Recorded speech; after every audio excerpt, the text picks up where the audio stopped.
or touch a downed wire or anything in contact with it, stay away and call 911. Learn more at sce.com/stay safe. This is the KBLA Sports Minute with Ray Richardson. The Angels are still playing well. After sweeping the Dodgers over the weekend, they started a 7-game road trip Monday night with a 4-3 win at Oakland. 4 straight win for the Angels and their manager, Ron Washington. The Dodgers have lost 4 straight. They lost 9-5 at home Monday night to Arizona. The Dodgers were down 7-0 after 3 innings. The Western Conference Finals tip off tonight in the NBA playoffs. Minnesota at Oklahoma City in Game 1 of the best-of-7. 2 years ago, Minnesota and OKC played each other in the play-in tournament. Both teams are now one step away from playing for the NBA championship. 5:30 tip-off tonight on ESPN. Detroit Lions general manager Brad Holmes gave the commencement speech Saturday at the graduation ceremonies for HBCU North Carolina A&T. Holmes was a defensive back at A&T and graduated from the school in 1999. No debates, no speculation, just the info you need. That's your KBLA Sports Minute. I'm Ray Richardson on KBLA Talk 1580. When the flames subside, who ensures that the stories endure? At KBLA Talk 1580, we're committed to preserving the voices that shape our community. We know people have short memories, and as long as this Black Talk radio station is on the air, we will not let Altadena be forgotten. We are honored to announce that the Altadena Historical Society will officially archive our recent town hall alongside every episode of Conversation Live Altadena Rising with James Farr. This is the show of record, the definitive source for tracking Altadena's roots, resilience, recovery, and reunion. These stories will now live on for students, scholars, researchers, and journalists seeking truth and legacy in the months and years to come. Because history isn't just made, it's honored, it's recorded, and it's passed forward. We're KBLA Talk 1580, and we've got your black.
Live from historic Leimert Park in Los Angeles, California, I'm Tavis Smiley, and I'm so glad to see you and me back in stride again.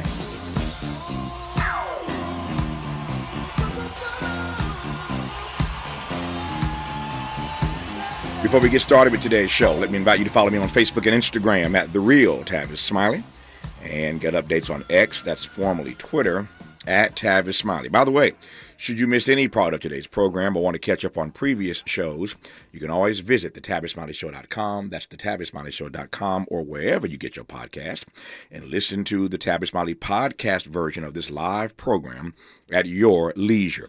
Another great show on tap for you today. In our second hour, 2 conversations up first.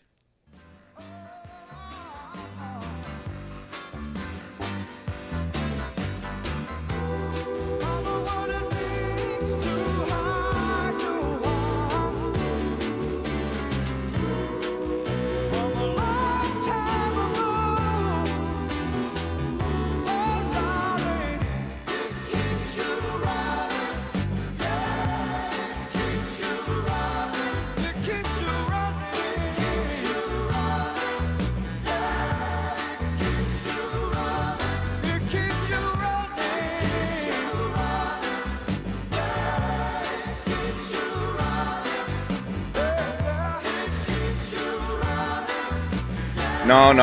It's not the Doobie Brothers.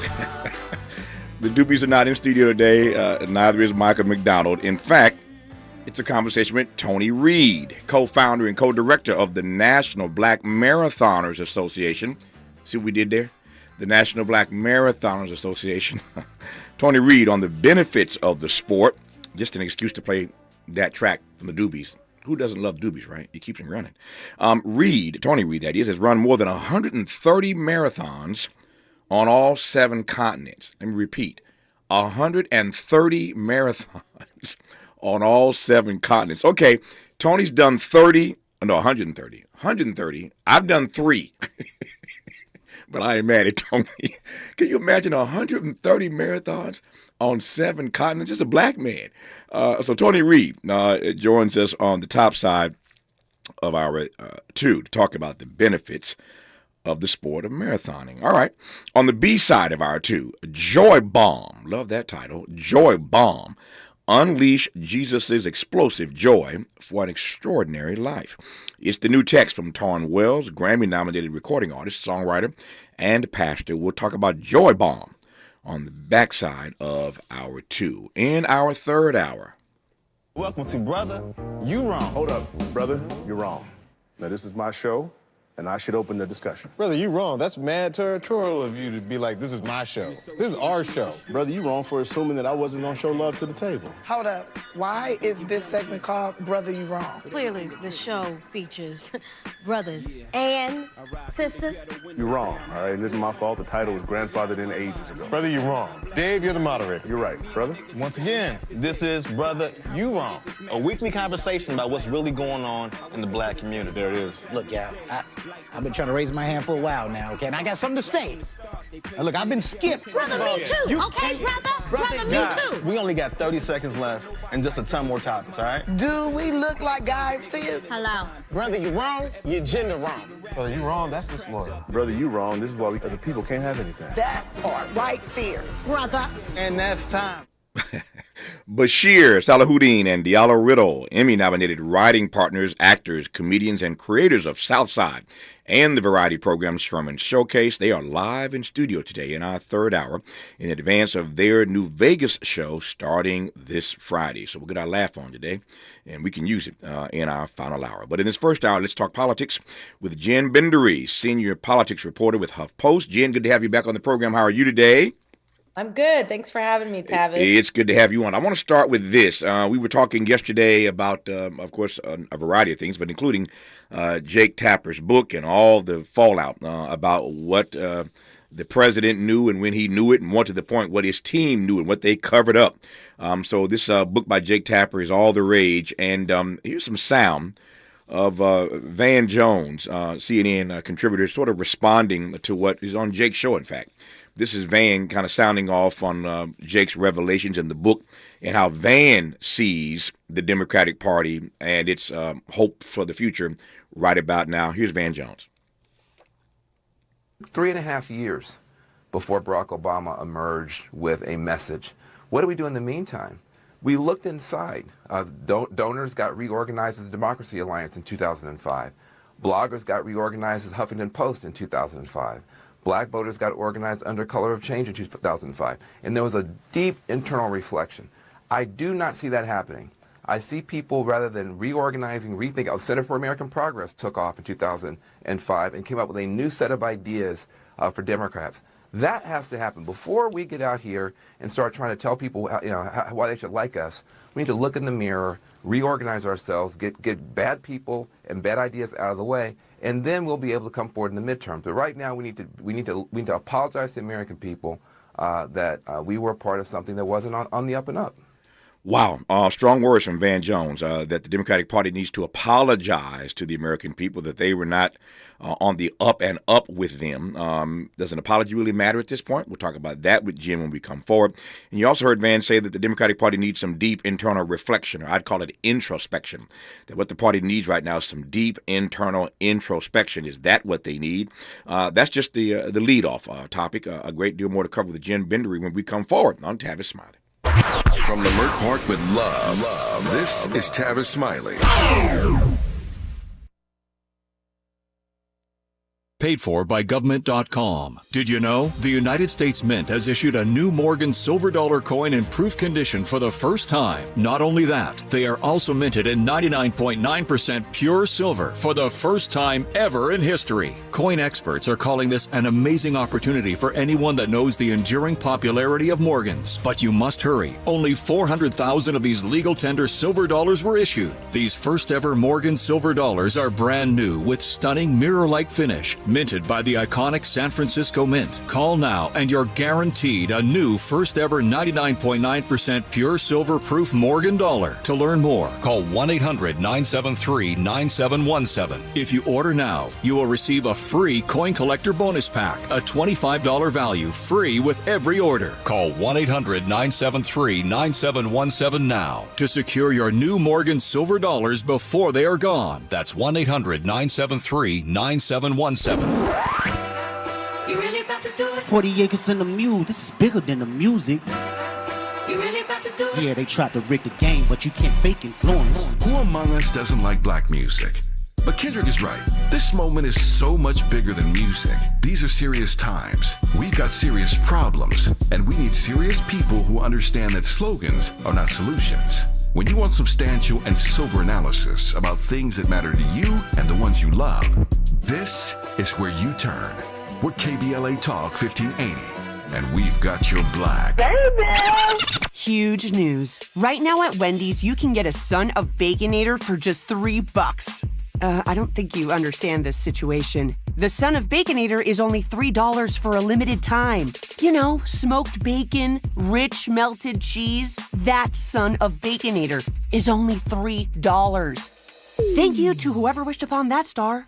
For bacon that just won't quit, gotta be Wendy's. U.S. price and participation may vary. Prices may be higher in Alaska and Hawaii, not valid on a combo or in third-party delivery platform. Wesley Financial Group is not a law firm. If you own a timeshare, don't miss this public service announcement from Chuck McDowell, founder of Wesley Financial Group. If you receive an unsolicited phone call or mail piece to discuss selling, renting, or especially canceling your timeshare, don't fall for it. If you really want out of your timeshare, hang the phone up immediately or throw that mail piece in the trash and contact your timeshare resort or Wesley Financial Group for assistance with your timeshare. As the only Inc. 500 timeshare cancellation company, our knowledge, experience, and results has made Wesley a trusted resource for over 40,000 families we've helped get out of their timeshare. Give us a call, and I'll send you our timeshare exit information kit free with the straight facts about your timeshare and all of your options for cancellation. Call for your free info kit, 800-511-2112. That's 800-511-2112. 800-511-2112. Let's get back to more of this rich dialogue with Tavis Smiley. Tavis Smiley and Jen Bendery, senior politics reporter for HuffPost. I probably should have started with this. We'll get to it later in this hour, but just a quick update. Yesterday, we started our program with Ambassador Atal Shabazz, the eldest child of Malcolm X and Betty Shabazz, as we celebrated the 100th natal day of the brother minister Malcolm X yesterday. We moved later in that show to a conversation with the mayor of Newark, Ras Baraka, now running for governor in New Jersey, and he was again on this program yesterday talking about his arrest by ICE at that detention center. The Delancey Hall ICE Detention Center prison in Newark, New Jersey. The mayor was arrested some time ago and had to go to court and was facing some serious jail time. After he left this program yesterday, I'm happy to report that those charges against Mayor Ras Baraka were dropped. So the charges against him were dropped yesterday. Just a quick update in case you heard that conversation. He was concerned about that, didn't think that it made sense to put him in jail, but the charges against the mayor were dropped yesterday. But the Congresswoman, LaMonica McIver, the black Congresswoman from New Jersey, the charges against her still stand. And so she's got to go to court and face prison time, jail time, I should say. So we'll talk about that maybe a little bit later in this hour. But just want to update you right quick in case you heard the conversation with the mayor of Newark yesterday. The charges against Ras Baraka have been dropped, and he continues his campaign for governor in the Garden State of New Jersey. That's that for now. Again, put a pin in that. But I played this clip a moment ago of Van Jones, Jen, as you heard. Again, so much fallout from this book that Jake Tapper has co-written. But Van suggests a couple of things. I want to take them one at a time. He first suggests that what the Democratic Party is lacking right now, what he's not seeing. And by the way, David Axelrod was on that program with Van yesterday, and I saw David nodding his head as Van was speaking, so I suspect that means that David Axelrod agreed with what Van was saying about the fact that what Democrats need right now is some deep internal reflection, some deep internal introspection, and that they need to apologize for being part of a cover-up vis-a-vis Joe Biden. Your thoughts, Jen? Take your time, and I'll follow you. Well, I will say on the Jake Tapper book, here in Washington, D.C., the reaction to that book, at least on Capitol Hill, is mostly annoyance because there are many people who are here trying to cover the fallout from Donald Trump being in the White House and his efforts to hollow out the government, his pretty open corruption as he's trying to accept a $500 million gift jet from the Qatari government. I mean, there's a long list of things that are happening right now in Washington, D.C. that at least journalists are trying to keep track of and report on so people understand what is happening here. And these books, Jake Tapper's book on Joe Biden that just came out is one of a few books that have just landed in the last month or so that are about Joe Biden's, final couple of years as president and his health, et cetera. And I think the sense here, I would say, is people are annoyed that there's a press being given to these books at this time, because the idea that Democrats should spend the moment reflecting on Joe Biden's health and who they are as a party should not take precedence over the need to act right now to prevent the widespread damage that is being waged, being carried out by the Trump administration. Just as you mentioned earlier, a congresswoman this week is being charged for basically standing outside of an ICE facility and taking part in a protest, which is outrageous. That federal law enforcement are threatening a member of Congress for no reason no obvious reason other than it's political. There are some very serious threats going on right now to the state of our democracy. Big picture problems happening over here. The Republicans in Congress are trying to push through a massive bill that would throw 13 million people off of their health insurance. At the same time, it's trying to enrich people who are very wealthy. So there's really big picture problems, like scary, threatening things happening right now in Washington. And as these books are also publishing amid this, reflecting on Joe Biden's time as president, his health, his age, while those are interesting things to think about, they are not the most pressing issues right now. And the pushback here has been fairly strong on, okay, like these books are coming out, people are trying to make a buck by getting press on them. But the real issues are much bigger and scarier than reflecting on Joe Biden's health and whether or not to buy these books. That's a mouthful, and there's a lot there that I want to unpack. I love the frame that you've put us inside of, and I can operate inside that frame in just a second.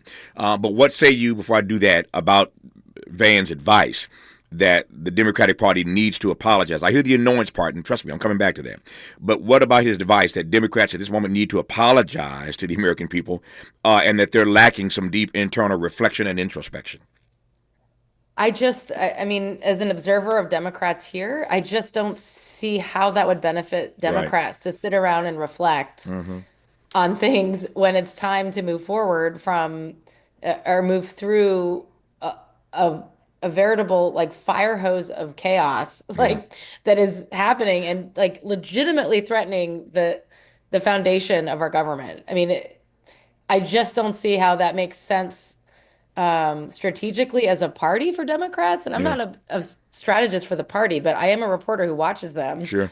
And I just don't see how that makes sense for them as a party to sit around reflecting on their shortcomings with Joe Biden, or if he lied or didn't lie about his health. I don't think it benefits them to sit around doing that while the Trump administration is moving forward full steam ahead with everything they're doing in all directions at the same time. If you were listening to yesterday's program, I mentioned earlier in this hour that we had, Ras Barak on yesterday. We had Ambassador Atala Shabazz on yesterday. We also had Danielle Moody on yesterday, a member of the media. And interestingly, again, if you were tuning in yesterday, you can connect these dots.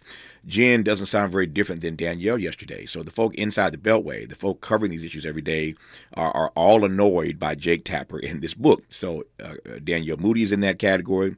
Yesterday, Jen Bendery from HuffPost is in that category today. So you're starting to get some uniformity here on how annoyed people are about these books. But here's the point I want to press on, because Jen, again, has put us in a frame that I can work with. So here's the thing. Just for a second, think about when Donald Trump lost to Joe Biden. Were there a bunch of conservatives writing books about Trump's implosion? Just think about that. It's not a rhetorical question. It's a real question. Can you recall a long list of conservatives writing books about Trump's implosion? Not Democrats, conservatives, Republicans, writing books about Trump's implosion. I got time. I'll wait. You can't. Now, here we are in this moment, and all these so-called liberal journalists are writing a litany of books about Joe Biden and the implosion of the Democratic Party.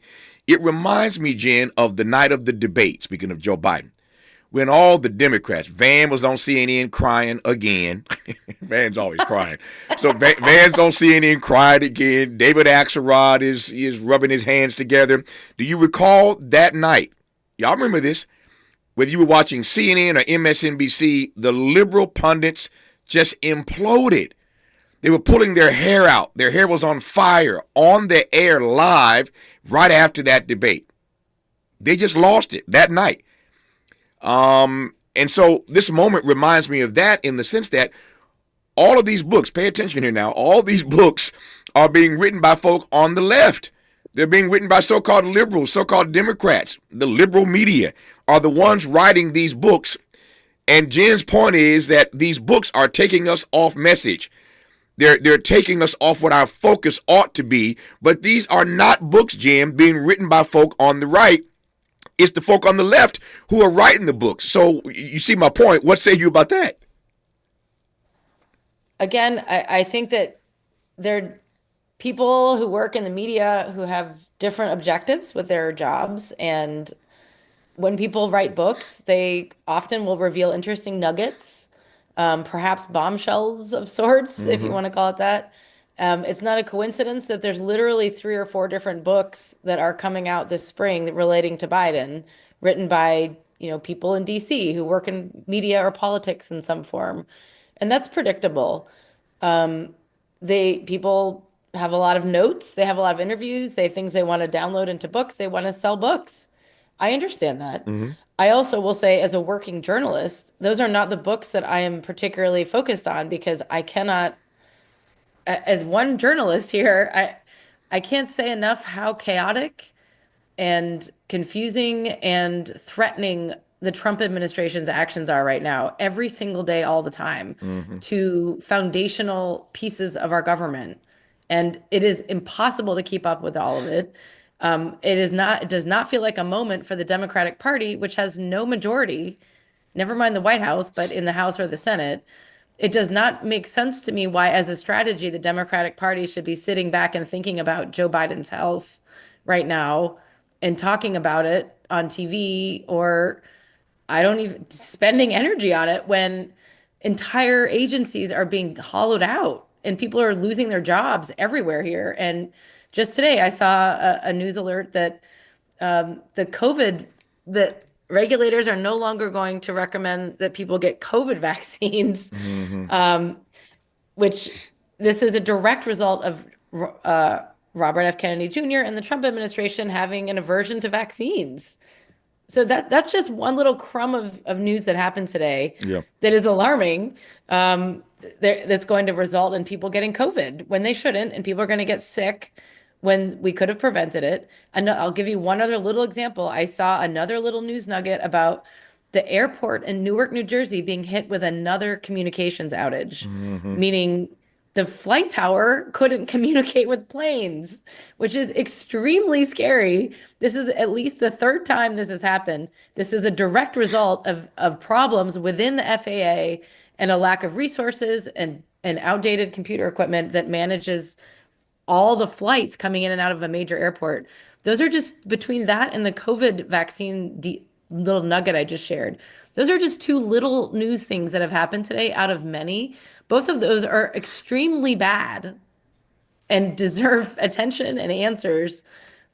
Democrats in Congress are in a position to address those problems and bring them up, introduce bills, bring Republicans into discussions with them to address these immediately. Yeah. Maybe haul in people who work at different agencies to give testimony on what is going on here to fix these things so people don't literally die.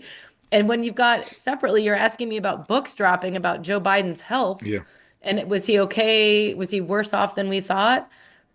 I don't know. Maybe he was, but right now there's planes that are flying blind at Newark Airport and people who are no longer going to get COVID shots when they could be doing this, not just for themselves, but to help other people who are immunocompromised. Do you see the scale of importance here, Tavis? There are much bigger, scarier things going on than an entire party being strongly encouraged to reflect on who they are and apologize to the country for Joe Biden's age. Yeah. It just doesn't make any sense. No, I hear your point. I don't disagree with anything you've said. The only point I'm trying to make, in addition to the powerful issue that you've raised, is that Democrats only have the so-called liberal left media to blame. That's the point I'm making. That all of these books that are pouring salt into this open wound, all the books that are being written taking us back rather than addressing the issues in real time, as Jen lays out, rather than having a conversation about how this country moves forward, how we save this democracy, pull it back from the brink. These books are not being written by the right. That's the point I want to make. True. That's all I want. I understand, Tavis, and I will say that I'm friends with some of the people who are putting these books As am out. I. Yeah, sure. Yeah, they're good people. They're good reporters. They're good writers. It's not knocking their work at all. It's just in this moment, they perhaps have a different... They're in the wrong frame. They have a different incentive right now. Yeah. They're trying to sell books. Let me ask you in 90 seconds. We can continue when we come forward. And speaking of the issues that we ought to be talking about, we're going to get some of those issues here, I promise, on the backside of this conversation. But I was thinking about this last night. I haven't had anybody talk about this as yet. With all these books coming out, in retrospect, how do these books make Nancy Pelosi look? Do we look at Nancy Pelosi through a different frame? Because Joe Biden left the White House, Joe and Jill refusing to speak to Nancy Pelosi. They don't talk to Barack Obama. Pelosi, Schumer, Jeffries, they all went to the White House and were working behind the scenes to get Biden off the ticket. But Nancy Pelosi led this. So in 60 seconds, do these books make us rethink or see Nancy Pelosi through a different prism, through a different lens? I will say that I have covered Nancy Pelosi extensively for years, and she was certainly the one out in the front before anyone suggesting that Biden needed to step aside or that he needed to consider stepping aside when he was the nominee. Mm-hmm. But again, it's very hard for me to think about Nancy Pelosi right now, who, by the way, isn't in charge anymore. Yeah. In fact, what's strange is you don't hear from her very much anymore because she's no longer in leadership. But I will say that for me, no, as a journalist, no, I don't think about her any differently. Okay. These books do nothing to change what I was seeing, which is that some people were raising red flags about Biden's ability to run. And it went on for months until it was too late. And then they threw Kamala Harris in there to try to salvage the rest of a campaign. She ran an excellent campaign, but she didn't have enough time. No, I hear your point. And yes, somehow I believe that Nancy Pelosi is somewhere smiling right now because as every one of these books comes out, I hear Jen's point, but Nancy Pelosi's grinning ear to ear because all these books that keep coming out keep making the point. You see, that's why I did what I did. And so I think that history may regard Nancy Pelosi a little bit different if these books keep dropping every other day like they are now. I digress. More to cover with Jen Bendery, senior politics reporter for HuffPost, when we come forward on Tavis Smiley. Helping to stretch your moral and political imagination. This is Tavis Smiley.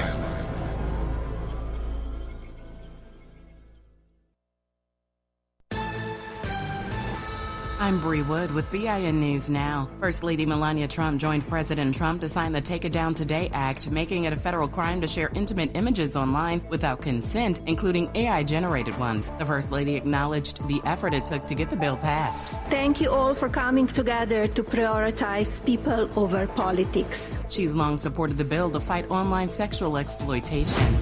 The stock market opens today after a modest climb to start the week. Investors shook off a U.S. credit downgrade from Moody's, with markets turning positive by the afternoon. One of President Trump's top economic advisors, Kevin Hassett, defended the nation's credit, calling U.S. debt the safest bet on earth.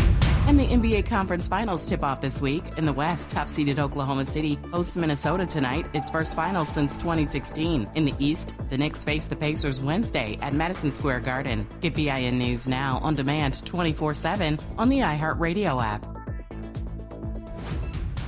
Southern California Edison reminds you that downed wires are dangerous. Never approach or touch a downed wire or anything in contact with it. Stay away and call 911. Learn more at sce.com/stay safe. This is the KBLA Sports Minute with Ray Richardson. The Angels are still playing well. After sweeping the Dodgers over the weekend, they started a 7-game road trip Monday night with a 4-3 win at Oakland. 4 straight win for the Angels and their manager, Ron Washington. The Dodgers have lost 4 straight. They lost 9-5 at home Monday night to Arizona. The Dodgers were down 7-0 after 3 innings. The Western Conference Finals tip off tonight in the NBA playoffs. Minnesota at Oklahoma City in Game 1 of the best-of-7. 2 years ago, Minnesota and OKC played each other in the play-in tournament. Both teams are now one step away from playing for the NBA championship. 5:30 tip-off tonight on ESPN. Detroit Lions general manager Brad Holmes gave the commencement speech Saturday at the graduation ceremonies for HBCU North Carolina A&T. Holmes was a defensive back at A&T and graduated from the school in 1999.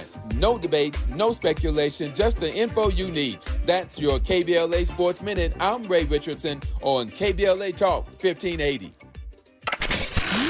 We've got a lot to talk about. I'm Reverend Gerald, the life coach. Is someone you love struggling with addiction and mental illness? Is improving your family's health important? Want to leave a legacy that your family can grow? Are you ready to enhance your perception of life experiences? Then wake up weekends at 7 a.m. with Urban Family Focus and get the wisdom, opportunity, resources, and motivation to live your best life. Join the conversation on Urban Family Focus Saturday and Sunday at 7 a.m. Unapologetically progressive. KBLA Talk 1580. We've got your black.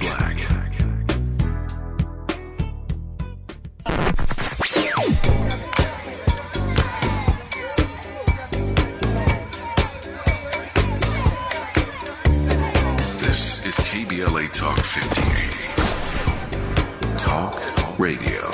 That's music to your ears. We're unapologetically progressive. KBLA Talk 1580. 1 2 1 2 1 2 1 2. You ready? Somebody make some noise in this joint. KBLA Talk 1580 celebrates its 4th anniversary this year on Juneteenth. Here we go again. Holla.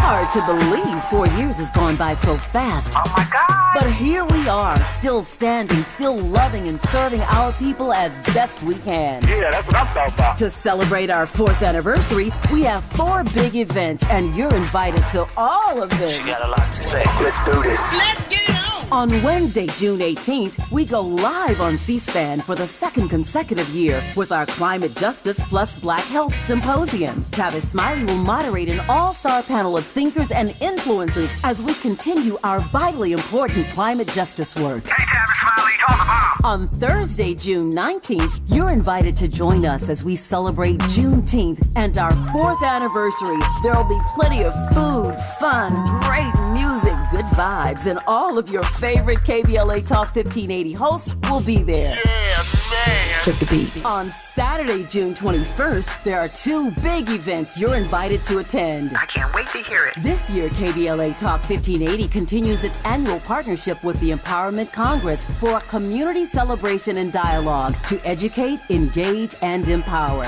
This year's theme is resilience in the face of chaos. Can't wait to see what's up next. Y'all ain't ready for this. And new this year is our State of Black Women in Los Angeles Symposium, moderated by Dominique DePrima, with a luncheon to follow. Dominique will be leading a dialogue with some of the most impactful Black women leaders in Los Angeles, and you're invited to join.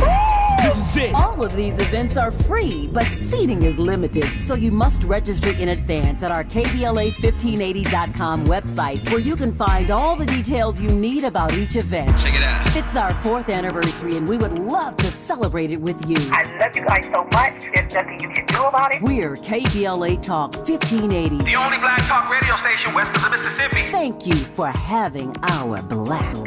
Happy anniversary, KBLA! We love you. Love you.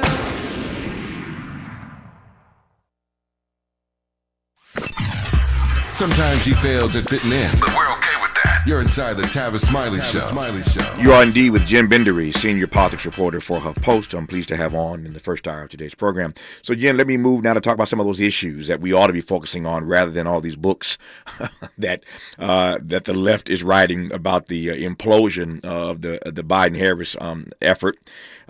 So, Donald Trump this morning went up to Capitol Hill to urge the House GOP holdouts to get behind this massive bill for his agenda. The president delivered a message to these Republicans who are impeding his domestic agenda. His message essentially was to stop fighting and get it done as soon as possible. Of course, since we're talking about Donald Trump, his language was much more colorful. I'll get to that in just a second. But he took aim at this block of blue state Republicans who've been pushing for a higher cap on the deduction for their constituents with regard to state and local taxes, known as SALT. But he also warned them, these conservative hardliners, against steep cuts to Medicaid, which they're also holding out for. And the president, again, his colorful language, said to them, and I quote, "Don't F around with Medicaid." I clean that up for radio. Don't F around with Medicaid. That's Donald Trump and the way he talks. And that's what he said to these hardline conservative Republicans who are holding up this massive bill that he and the Speaker of the House, Mike Johnson, are trying to push through. But this is really the first time, the real first time, where we've seen these House Republicans draw a line where they've been this aggressive with the president. What say you about this standoff between the president and these hardline conservative Republicans? Well, it's true that they did clash a little bit today, but if past is precedent, then they always fold. Exactly. They always give in to Trump. Yeah. So, it's possible. There's one Republican who always seems to be willing to stand up to Trump, and his name is Thomas Massey. Mm-hmm. He's more of a libertarian congressman from Kentucky. But the chair of the House Freedom Caucus, which is the very far right, kind of bombastic caucus of Republicans, the chair of that group, Representative Andy Harris, is still saying he's a no on this big tax package, even after Trump came to pressure them. But they always fold, Tavis. They always cave. So we'll see. Yeah. We'll see. So you don't expect that this is going to be a long fight? I mean, again, if past is precedent, no, because they always fold. Can you think of one instance where Republicans really stood up to Trump in Congress? Yeah, not so far. Not so far. Not so Even far. in the last time around. I mean, they just fold. So we'll see. It's possible that a few of them will hold the line, and their majority is so slim, So narrow. Yeah. They really can't afford to lose more than 3 people. But for the moment, they don't have a deal. And like you mentioned, it's on one side, the hardline conservatives want to make much bigger cuts to Medicaid. And on the other side, the more moderates want a bigger deduction on the SALT, the SALT tax. But they're still squishy. Yeah, I hear your point that they always fold. But there are 2 thoughts that come to mind. The first is, you put your finger on this already, because their margin, their majority margin is so narrow. this handful of rabid conservatives do have a bit more power than I think we actually give them. But the question is, as you said a moment ago, do they have the stamina to withstand the president coming to Capitol Hill demanding that they vote for his package? So again, they have leverage. Whether or not they're going to use that, I don't know. The other issue that comes to mind, though, Jen, is given that Donald Trump, you mentioned the first time, this is not the first time, which is to say that he can't run again, although they keep floating this idea they're going to try to figure out a way to let him run again. Constitutionally, he can't run again. So there will, I think, come a point where they will realize that there's only so much harm Donald Trump can do to them. Maybe not before the midterms because they don't want to be primaried. Right. But once you get past that, if you're a Republican and you are a rabid conservative and you want to use your leverage to hold out, it could be a much more difficult second 2 years than first 2 years for Donald Trump. Or am I overthinking it? Oh no, I tend to agree. Once the next midterm happens, Trump has 2 years left. You're right that he cannot run for a third term of presidency, despite what he says. Mm-hmm. So that means that he will be out of office, at the same time that they're running again for reelection. The only concern with that, though, in terms of thinking they might feel liberated by that point, is that Trump has always been a very powerful force, within the party. So even if he's not running again, he could, issue his usual threats and vow retribution of, help to tank them in their upcoming elections if they don't go along with him to the very end of his presidency. So, I mean, we've seen him act before in his first term. He'll do anything he can. He'll threaten people. He'll make stuff up. He'll threaten. He'll try to run people against you if you go against him, because the only thing that really guides him is a sense of loyalty. And if you violate that, he will pull out all the stops to make you lose your election, make people show up at your house, make people threaten you. I mean, it's ugly. So, but I do think, back to your original point, I think you're right, though, that after the next midterms, which are November 2026, it's a slightly different ballgame. And if Democrats win back the House, which is certainly possible in November 2026, then that re-scrambles the entire equation in DC, because Republicans will no longer control everything. They'll likely control the Senate and they will control the White House, but the House is so tight. There's a good chance Democrats can win it back, and then they don't have full control. So this really is that between now and then is really the crunch time for them to try to push through as much as they can. Jen used the word ugly a moment ago. Here's what's ugly. We mentioned this earlier in the hour, and I promised you we'd get to it. So Ras Baraka, the mayor of Newark, current Democratic candidate for governor in the Garden State of New Jersey, was on this program yesterday. I wouldn't say he was fretting, but we certainly had a conversation about the chances he really would after having gone to court, have to spend some time in jail after being arrested by ICE at this detention center in New Jersey. I mentioned earlier in the program they have dropped the charges against Mayor Ras Baraka in Newark, but they have not dropped the charges against the black congresswoman, Representative LaMonica McIver. Indeed, the Justice Department has charged this congresswoman with assaulting federal agents during a clash outside this Newark ICE detention center. That's pretty strong language. That she was assaulting federal agents, and for that she's been charged by the Justice Department. Here's some sound of what went down on that day. Calm down. I'm not resisting. Keep all of your damn hands off of me. Hell wrong with you? You ever put your hands on me? Hell wrong with you? Hell wrong with you? You better get your officer. Miss Perez. Miss Perez, get your officer. Let your hand go for her. What? Well, with him, he just assaulted me. Let's just walk on this. I am filing a complaint. All right. I am filing a complaint. Listen to me. I'm filing a complaint. You can't talk to a congresswoman like that, and you got her to put your hands on me. You will pay. There you have it. It was chaotic. You hear the congresswoman yelling get your hands off of me repeatedly. You don't put your hands on a congresswoman. I'm filing a complaint. The language a little spicy there. We tried to clean it up as best we could, but clearly she was beyond upset that somebody, these agents, apparently were putting their hands on her, and she was insisting that they back away and take their hands off of her. That's the audio of what happened on that particular day at the Delancey Hall ICE detention prison in Newark, New Jersey. And for that, the audio again you just heard, for that interaction, for lack of a better word, that clash, she has now been charged by the Justice Department with assaulting federal agents. Kind of rare to charge a member of Congress with assaulting a fellow officer. We'll talk about that part when we come forward with Jen Bendery of HuffPost on Tavis Smiley. From California to the Carolinas, everybody's listening to Tavis. More when we come forward.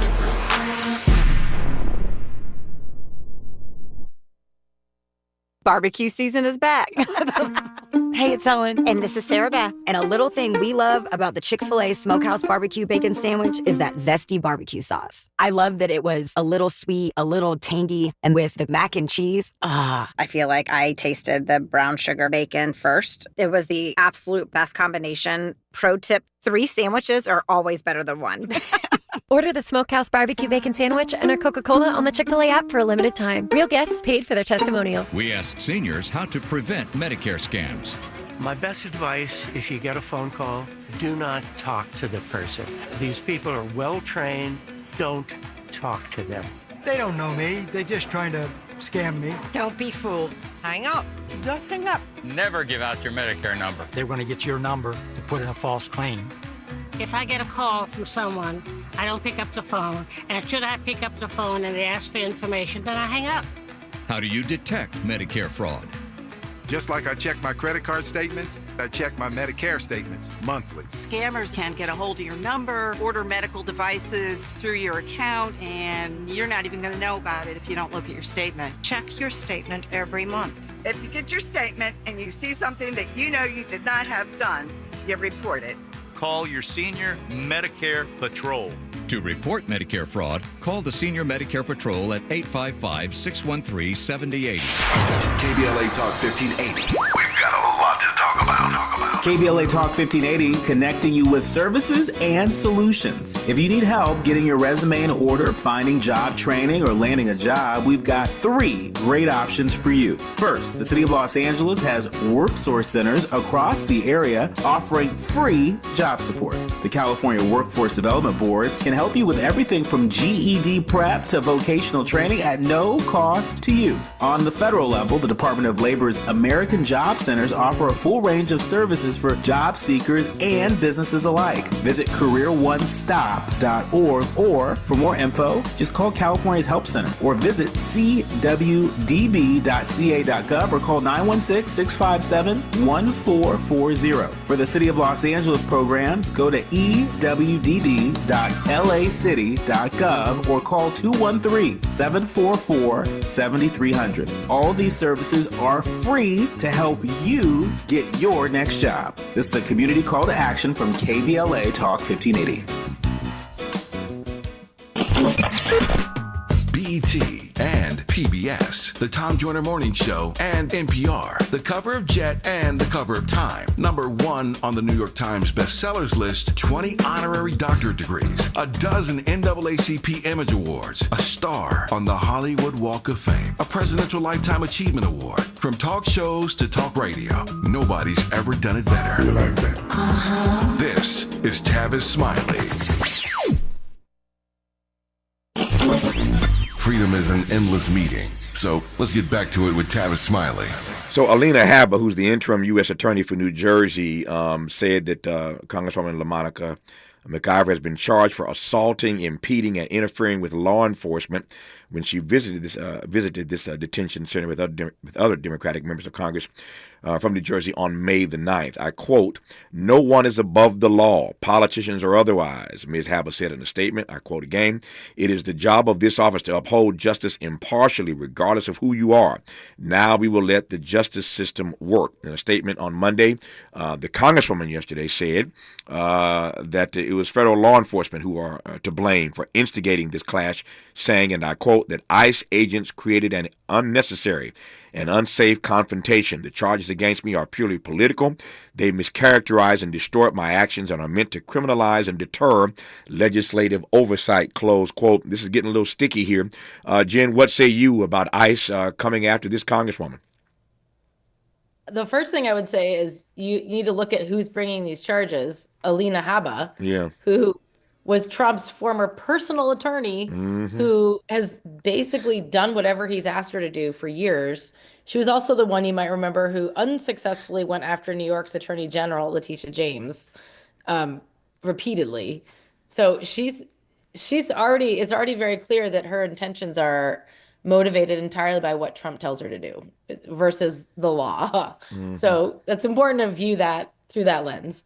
Beyond that, it's outrageous. It's how can Congresswoman McIver was in her district visiting an ICE facility to conduct oversight, which is her job.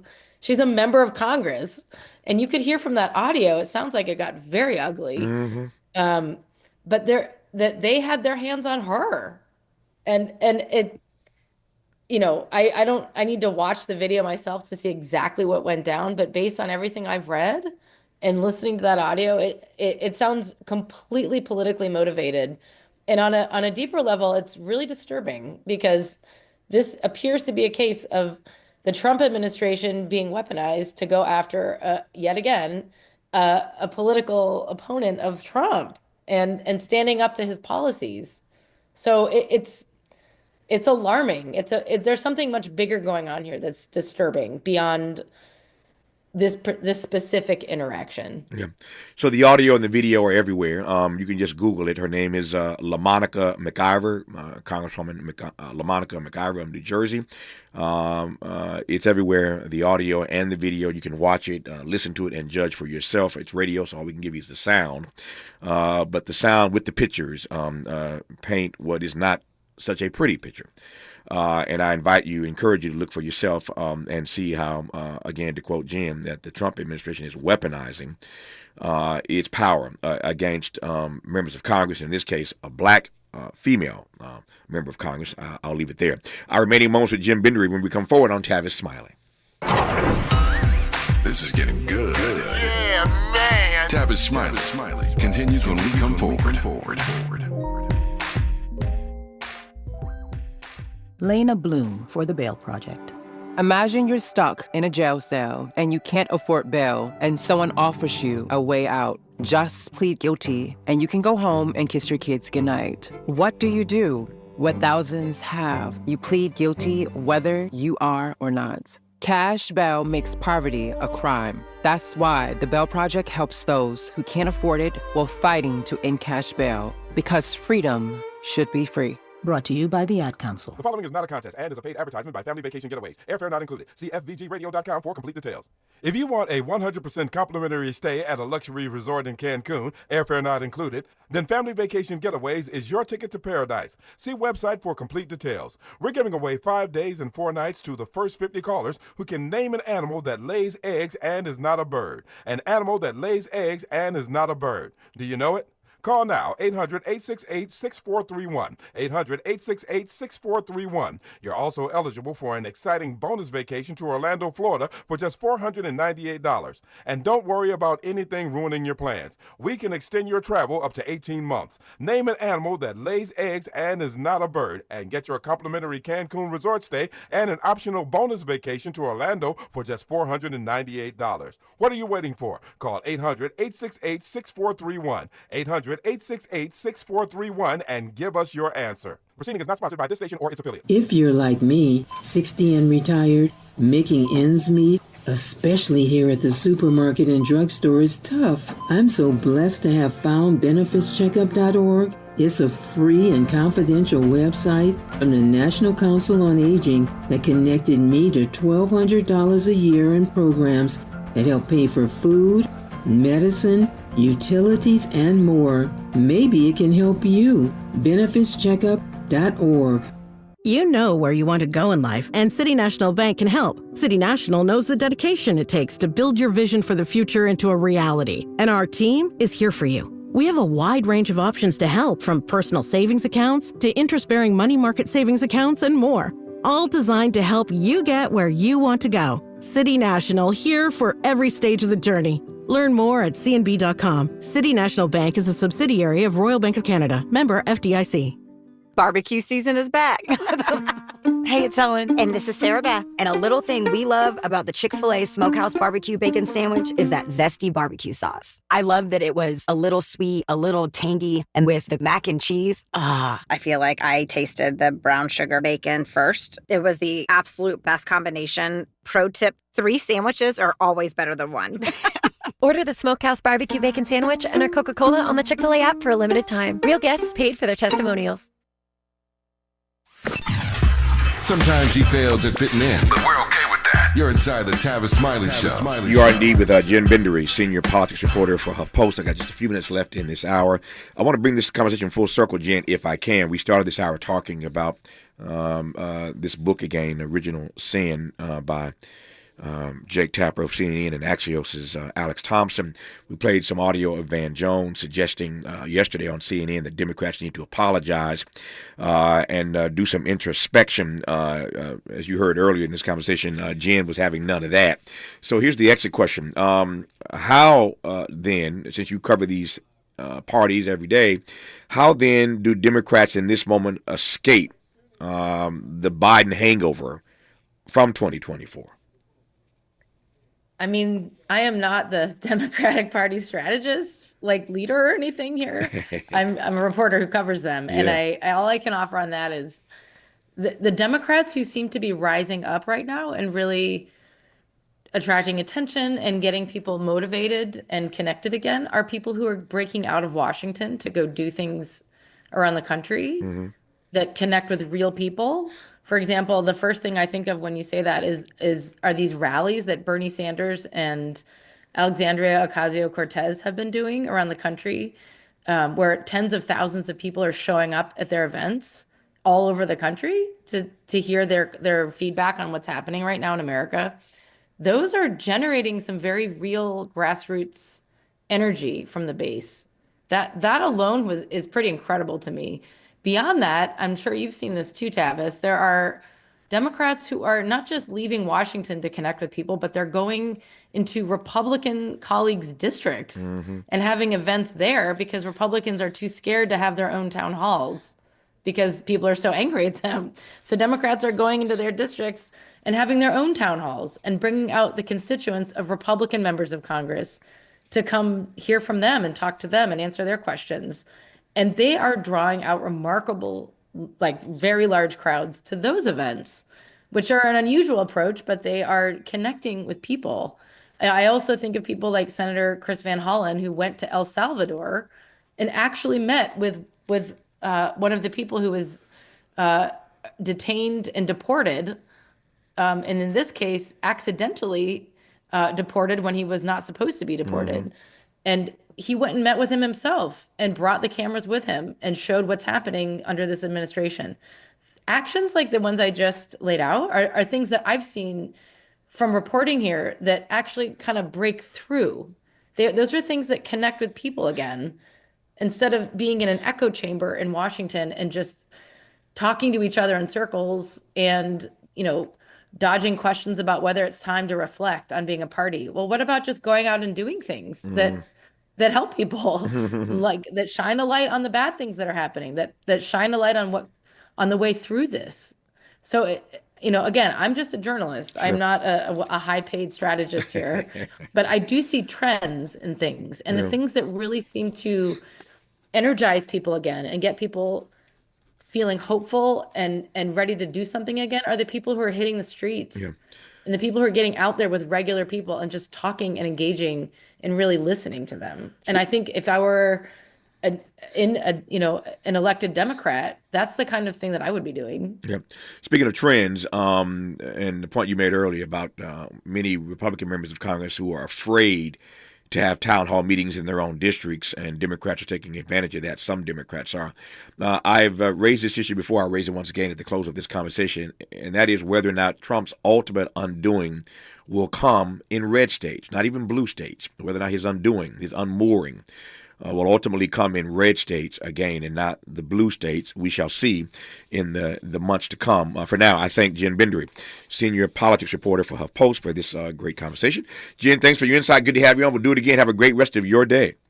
Thanks, Tavis. You too. Good to have you on, Jen. More of Tavis Smiley when we come forward.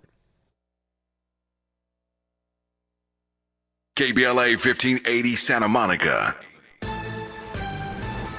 I'm Bree Wood with BIN News Now. First Lady Melania Trump joined President Trump to sign the Take It Down Today Act, making it a federal crime to share intimate images online without consent, including AI-generated ones. The First Lady acknowledged the effort it took to get the bill passed. Thank you all for coming together to prioritize people over politics. She's long supported the bill to fight online sexual exploitation. The stock market opens today after a modest climb to start the week. Investors shook off a U.S. credit downgrade from Moody's, with markets turning positive by the afternoon. One of President Trump's top economic advisors, Kevin Hassett, defended the nation's credit, calling U.S. debt the safest bet on earth. And the NBA Conference Finals tip off this week. In the West, top-seeded Oklahoma City hosts Minnesota tonight, its first finals since 2016. In the East, the Knicks face the Pacers Wednesday at Madison Square Garden. Get BIN News Now on demand 24/7 on the iHeartRadio app. Southern California Edison reminds you that downed wires are dangerous. Never approach or touch a downed wire or anything in contact with it. Stay away and call 911. Learn more at sce.com/stay safe. This is the KBLA Sports Minute with Ray Richardson. The Angels are still playing well. After sweeping the Dodgers over the weekend, they started a 7-game road trip Monday night with a 4-3 win at Oakland. 4 straight win for the Angels and their manager, Ron Washington. The Dodgers have lost 4 straight. They lost 9-5 at home Monday night to Arizona. The Dodgers were down 7-0 after 3 innings. The Western Conference Finals tip off tonight in the NBA playoffs. Minnesota at Oklahoma City in Game 1 of the best of 7. 2 years ago, Minnesota and OKC played each other in the play-in tournament. Both teams are now one step away from playing for the NBA championship. 5:30 tip-off tonight on ESPN. Detroit Lions general manager Brad Holmes gave the commencement speech Saturday at the graduation ceremonies for HBCU North Carolina A&T. Holmes was a defensive back at A&T and graduated from the school in 1999. No debates, no speculation, just the info you need. That's your KBLA Sports Minute. I'm Ray Richardson on KBLA Talk 1580. When the flames subside, who ensures that the stories endure? At KBLA Talk 1580, we're committed to preserving the voices that shape our community. We know people have short memories, and as long as this Black Talk radio station is on the air, we will not let Altadena be forgotten. We are honored to announce that the Altadena Historical Society will officially archive our recent town hall, alongside every episode of Conversation Live, Altadena Rising with James Farr. This is the show of record, the definitive source for tracking Altadena's roots, resilience, recovery, and reunion. These stories will now live on for students, scholars, researchers, and journalists seeking truth and legacy in the months and years to come. Because history isn't just made, it's honored, it's recorded, and it's passed forward. We're KBLA Talk 1580, and we've got your black.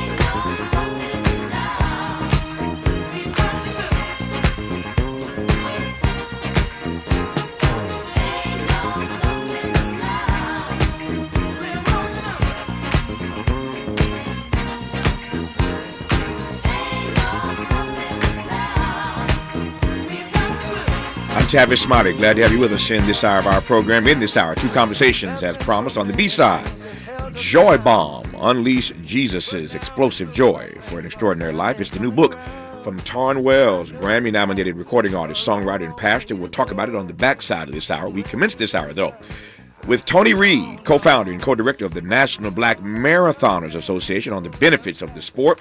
Reed has run more than 130 marathons on all 7 continents. Tony's done 130. Tavis has done 3. Hi and mad at Tony. Tony, how are you, sir? I'm just great, and how are you doing? Man, if I complained, I'd be an ingrate. I'm doing well, and delighted to have you on this program. 130 marathons on all 7 continents, Tony? Yes, and all 50 states. I enjoy traveling and seeing the world. This is embarrassing, man. As I mentioned, I've done 3 of these in my lifetime, and I'm done. At my age, I'm done. But tell me how not just running, but how marathoning became a thing for you. We'll talk about the association, the National Black Marathon Association, as we move through this half hour. But tell me about you. How did running become your muse? Well, when I was about 7 years old, I was diagnosed as being pre-diabetic. And the doctor said I would go on insulin by the time I was a teenager. Wow. So I went to a high school where it was mandatory, not optional, that you participate in sports 2 out of the 3 seasons. And that 3rd season, you had to take PE. Now, also while I was in high school, I was working working at a barbecue restaurant. And over the course of several years, I saw the cook lose his eye due to glaucoma, had his toes amputated, his leg amputated, and ultimately lost his life all due to complications with diabetes. So that scared the living daylights out of me. Yeah. In college, I read a book by Dr. Kenneth Cooper where he said diabetics who are dependent on insulin could decrease their intake or go completely off of it if they maintain a fitness program. So in 1976, I set a lifetime goal of averaging what I call running, walking, or crawling 3 miles a day. I've kept a handwritten running journal since 1979. And as at the end of last year, I had logged over 52,000 miles, averaged exactly 3 miles a day. I'll be 70 in a couple of months, and I'm still not on insulin. Man. So I would. That's a power. I'm glad I asked that question. Didn't know all that answer was coming, but I'm glad it came. Let me go back to the beginning of that response, the beginning of your answer. And I'm raising this in part because this is years ago, decades ago for you. What was somewhat rare decades ago is commonplace today, and that is that kids at the young age of 7, as was Tony Reed, get a pre-diabetic diagnosis. We all know this, and we know it because we can see it with our own eyes. Our kids are bigger now, heavier now than ever before. And I mean kids of all races. Our babies are getting too big, too fast. I understand that. I've talked about it many times in my career. Certainly poor children in inner cities don't have access to fresh food and fresh meat and fresh vegetables. I understand the frame we're in, these food deserts. I get all of that. And that's not disconnected from the conversation that Tony is ushering us into, at least for a moment here. But just talk to me about what it means to be diagnosed as pre-diabetic at the age of 7. Again, it was somewhat rare then, but it's so commonplace nowadays, Tony. It was really scary. Soon as I found out, of course, my mother started doing a lot of research on it, and I was reading up on it as I got older. And the thought of being injected every day, and back then that's the only way really you can get insulin was through injection. Sure. That scared me. I also was being tested every year from the time I was 7 all the way up through high school to determine whether or not I would have to go on insulin that year. But the thing that really got me, I guess you might say, was the thought of dying before I even turned 50. And I remember reading an article where they said that diabetics had a higher suicide rate than the general population. And they had attributed that to the fact that every day you have to give yourself an injection. It's a reminder that you have a disease that can kill you. And that can lead to kind of a downward spiral as far as depression goes. Yeah. Just getting started in this conversation with Tony Reed, co-founding executive director, that is, of the National Black Marathoners Association, has run 130 marathons, more than 130 on all 7 continents, all 50 states. This won't surprise you. Tony has been inducted into not 1 but 2 National Distance Running Halls of Fame and received a Presidential Award for his running accomplishments. We'll talk more about the benefits of running, and not just running, but marathoning. You're listening, and I'm glad about it, to Tony Reed right now on Tavis Smiley. Generous listening. Charitable listening. It's why everybody wants to talk to Tavis. The conversation continues when we come forward. Paid for by government.com. Did you know the United States Mint has issued a new Morgan silver dollar coin in proof condition for the first time? Not only that, they are also minted in 99.9% pure silver for the first time ever in history. Coin experts are calling this an amazing opportunity for anyone that knows the enduring popularity of Morgans. But you must hurry. Only 400,000 of these legal tender silver dollars were issued. These first ever Morgan silver dollars are brand new with stunning mirror-like finish, minted by the iconic San Francisco Mint. Call now and you're guaranteed a new first ever 99.9% pure silver proof Morgan dollar. To learn more, call 1-800-973-9717. If you order now, you will receive a free coin collector bonus pack, a $25 value, free with every order. Call 1-800-973-9717 now to secure your new Morgan silver dollars before they are gone. That's 1-800-973-9717. You really about to do it? 40 acres in the mule, this is bigger than the music. You really about to do it? Yeah, they tried to rig the game, but you can't fake influence. Who among us doesn't like black music? But Kendrick is right. This moment is so much bigger than music. These are serious times. We've got serious problems, and we need serious people who understand that slogans are not solutions. When you want substantial and sober analysis about things that matter to you and the ones you love, this is where you turn. We're KBLA Talk 1580, and we've got your black. Find what you love, love what you find. A total wine and more. There's so much waiting for you. Spirits and beer, thousands of wines. Guides in the know, and price is so low, it just might blow your mind.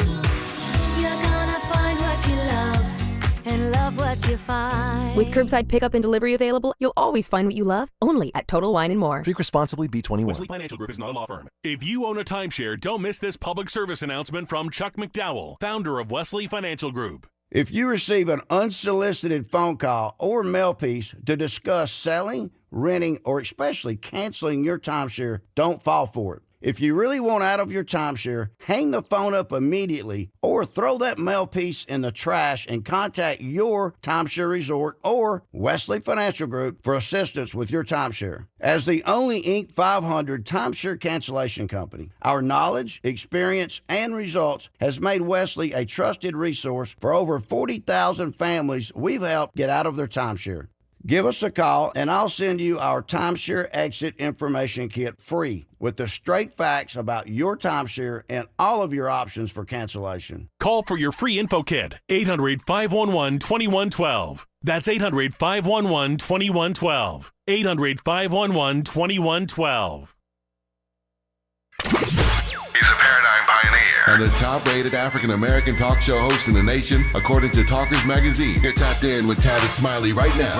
Tavis Smiley and Tony Reed, co-founder and executive director of the National Black Marathoners Association. 130 marathons, more than he has run on all 7 continents, all 50 states. Diagnosed as a pre-diabetic at the age of 7, and so as he said earlier, it scared him. Scared him straight, if I can put it that way. Remind us again, Tony, when you made that commitment to do 3 miles a day, run, walk, or crawl. What year was that? That year was 1976. Okay.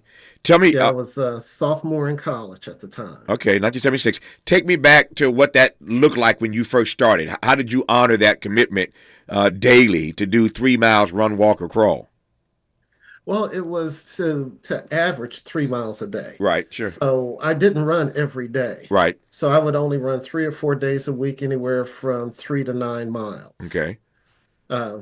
Then, in order to help keep me motivated, I decided that I was going to run 2 marathons a year. Mm-hmm. And I remember at the starting line of my very first marathon, I had trained very hard for it. And back then, the prevailing wisdom was if you couldn't finish in under 4 hours, you shouldn't even be at the starting line.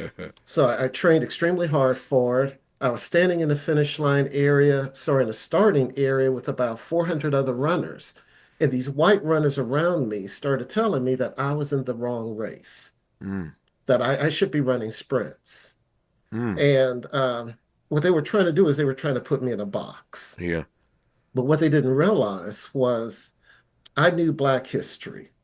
And I knew that Dick Gregory from my hometown of St. Louis That's right. had run from LA to New York in 1976, ran over 3,500 miles and averaged over 40 something miles a day. Mm-hmm.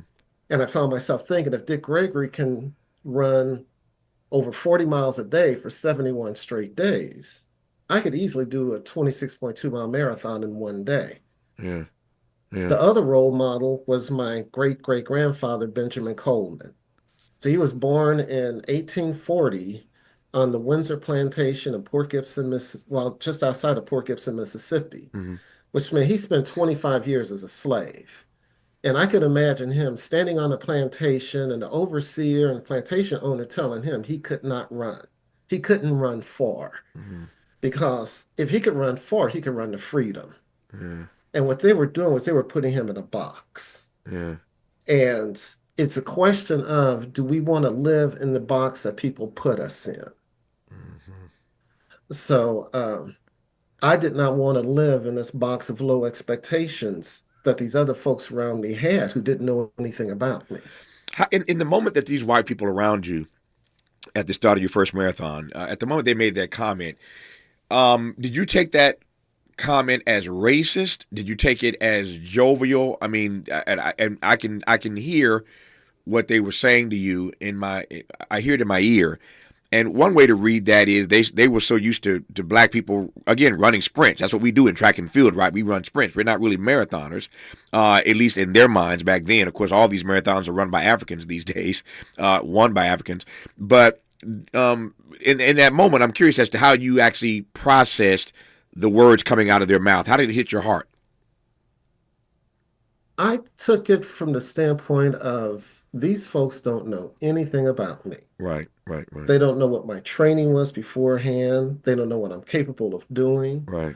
And they don't know that from my perspective, they're just going to be seeing the backside of me during the race because I'm going to be trying to finish in front of them. And how did you do in your first race? I finished it in under 4 hours. Wow. Very first one. It's very first one. Yeah. So there's a difference. And I have a friend, I call him Big Wood. And I forgot what his record is now, but he has run so many miles every day for like years. As a matter of fact, he has a big birthday coming up in a few days. I'm going to go be with him and his family on his birthday.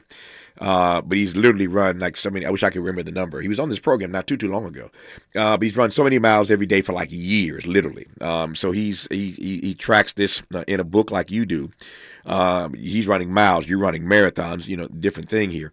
But the thing is that it's one thing to start running when you're in college because you're concerned about your health. You don't want to die. You don't want to get on insulin. You don't want to have to shoot yourself up every day. I get all of that.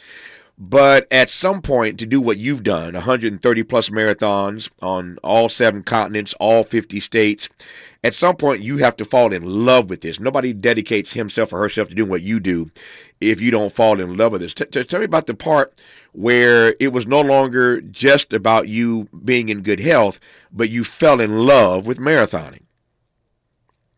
Well, I like to say running marathons is a very distant second to me wanting to average and keep that 3 miles a day average and avoiding insulin. I got it. So marathon, when I say it is a very distant second. It really is. Right. And the thing that I like to tell people, I just didn't wake up one day and said, I'm going to run 132 marathons. Right. I mean, I ran my first one in 1982. And literally for almost 20 years, the only marathons I ran were ones that were within driving distance of my home. Mm-hmm. Because I was supporting a family of 4 and I couldn't justify saying, hey, honey, I'm going to spend all this money just to go out here and run a race. Right. So it wasn't until my kids were grown and out the house that I finally was to the point where I could travel to run. Yeah. So my thing, even to this day, is still keep that 3 miles a day average going. Yeah. How do you think, and I guess we'll never know because you never got on the insulin, but how immeasurably do you think your life has, let me phrase this the right way. How different do you think your life has been as opposed to what it might have been had you not ever made that commitment to average these 3 miles a day? I believe my quality of life is so much better than if I had not made that commitment. Mm-hmm. My sister, Dr. Tracy Reed in St. Louis, happens to be a podiatrist. Mm-hmm. And when she and I'll talk on the phone, I'll ask her, how did your day go? She'll say, well, I had to amputate toes and feet today from people suffering from diabetes. Oh, Lord, yeah. That brings it home really, really fast. It's like, okay, I may not feel like running today, but I'm at least going to get out and do something so that I won't end up on her operating table. Yeah. No, that's rich. And that's real. So my quality of life is so much better. Yeah. I'll be 70 in a couple of months, and I'm literally thinking about training for another marathon. Yeah. So tell me, now I want to get to the sweet spot now, at least for me. So 130 plus marathons on all 7 continents. I want to just jump around the world with you, and have you. I think you can do this. Your memory, I'm sure, is pretty good. Can you pick a place on each continent, and tell me about a race that you ran that that you'll remember for as long as you live? I just want to hop around the world with you. I want to run around the world with you right quick, Tony Reed. So pick a. Let's go through these continents and tell me. Just pick out some spots for me and tell me about the experiences. Okay, my first international marathon was in Copenhagen. Okay. And everyone had to send in their previous race information prior to this race because they had a qualifying time. And I realized afterwards I was going to be dead last by at least 30 minutes. Mm-hmm. And despite knowing that, I still went into the race and finished it. Now, someone would say, why in the world would you run in a race where you know you're going to finish dead last? I said, well, little did I know that I would end up being the first Black in the world to run marathons on all 7 continents. Wow. And I very easily could have said, I'm not going to run that first race. Yeah. And, but I went ahead and ran it anyway. Right. That's Copenhagen. Take me someplace else. Okay. When I ran in Antarctica. Woo! Antarctica. That's cold. It was very cold. But I have to go back to my high school days. Right. So in high school, I played soccer for 4 years, and in St. Louis, we played in the winter time. Oh, yeah. And even though I didn't know how to play soccer in my freshman year, I learned very quickly because if you didn't start, that meant you froze on the sideline during the games. So the entire time I was running in Antarctica, I'm thinking, okay, if I stop, I freeze and I die. Yeah. So my whole focus was just to keep moving. Wow. And also during that race, we got chased by fur seals. Ooh. They're about waist high, and at times they would charge you to try to bite you. So you had to avoid the fur seals. Wow. The African marathon was the most memorable one. Okay. It was run in Kenya at a high altitude. I believe it was 5,200 feet. The day before the marathon, we got our drivers to take us along the marathon course. Right. And this course was held in a game reserve. We go over one hill, we see two rhinos on the side of the road, and these rhinos were going to be roaming free during the race. And I asked him, what should we do if we see a rhino? He says, first thing you do is you stop running. You start walking slowly backwards. If the rhino charges you, you turn around as fast as you can and you run in zigzags. He says, because their heads are too big for them to turn quickly. And if you're lucky, they'll lose interest and you can finish running the race. We go over the next hill. We go over the next hill. We spot not one, but 3 cheetahs. So I'm again looking at a driver, and I realize I can't outrun a cheetah. I'm just not that fast. But I also realize that if once they're full, they're not going to really. They don't care about you. You're just going to run right on by. So I asked him, how often do they eat? And he says, well, a good zebra will last them 3 or 4 days. Yeah. And we go over the next hill and saw 2 zebras fighting. And I went to bed that night praying that the loser from the zebras was going to be food for those cheetahs. Oh man, that's all too much, Tony. You got to. I said earlier, you have to really love marathoning, man. But you really got to love marathoning to run a marathon in those conditions, man. Well, one of the things about the marathon though was that was the first marathon where I was not a racial minority. Oh yeah, I guess not in Kenya. Yeah, I mean it was just a beautiful sight just to see hundreds of black people all running in the same direction. I love it. All right, give me. My time is getting tight. Give me one more continent, one more place. Great Wall of China. Woo! Running on the Great Wall. Wow. It was a breathtaking experience. Miles 3 through 6 and 20 through 23 were actually run on the Great Wall itself. Wow. And to be on that structure. Yes. And it was also extremely dangerous too. Yeah. Because they didn't have a rail up, so if someone bumped you, you could easily have That's right. literally fallen 1 or 2 stories. Yeah. I have walked the Great Wall in China. I'm happy to say a couple of times in my life. I have not run the Great Wall, but I have walked the Great Wall. And when you said that, I was like, you get bumped on that wall. It's not very high. You get tipped over. You're downhill, man, and that's not a pretty sight. But these places that you have gone are just, it's breathtaking to listen to. All the experiences that you have had. Tell me briefly here in the time I have left about the National Black Marathoners Association. Okay, yes. So we were founded in 2004. I'm the co-founder and executive director. Right. And our missions have been to encourage the formation of local Black running clubs and crews. We have awarded college scholarships, and we also want to promote African American distance runners, such as people such as Ted Corbett and Marilyn Bevins. So I ended up writing and directing 2 documentaries which profile African American marathoners, as well as individuals who have run distances from the mile all the way up through what's called ultra marathons. Yeah, the first film, by the way, is called Breaking 3 Hours, Trailblazing African American Women Marathoners. And the second film, We Are Distance Runners, Untold Stories of African American Athletes, which features Dick and Ron Gregory. I love these 2 projects, Tony.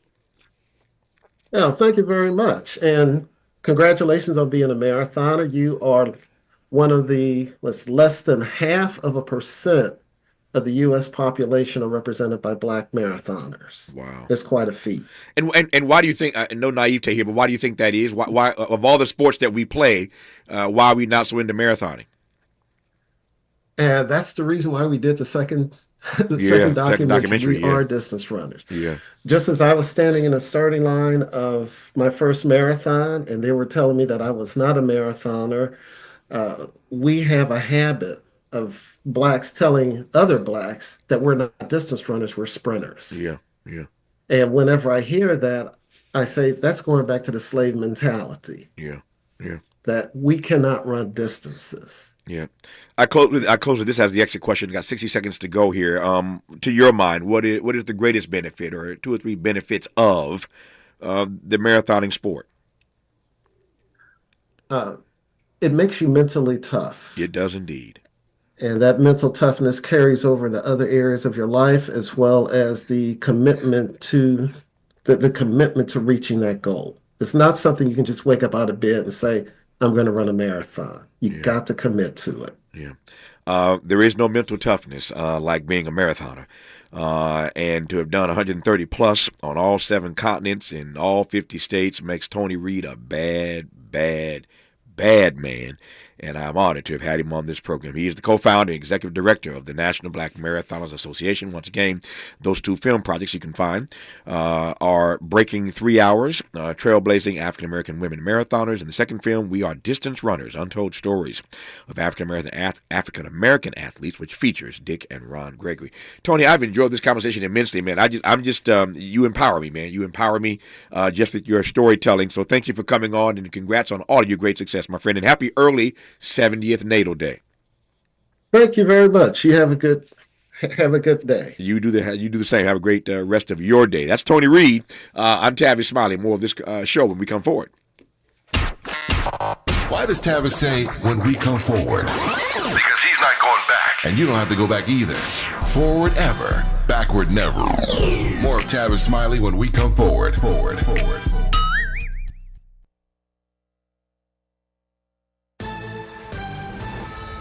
I'm Bree Wood with BIN News Now. Rutgers University in New Jersey has named Louisiana State University President William Tate as its next leader. It's an honor to be here. It's an honor to be in this position. Starting July 1st, Tate will oversee 69,000 students and a $5 billion budget, stepping in as Rutgers faces federal budget cuts and pressure to scale back DEI programs.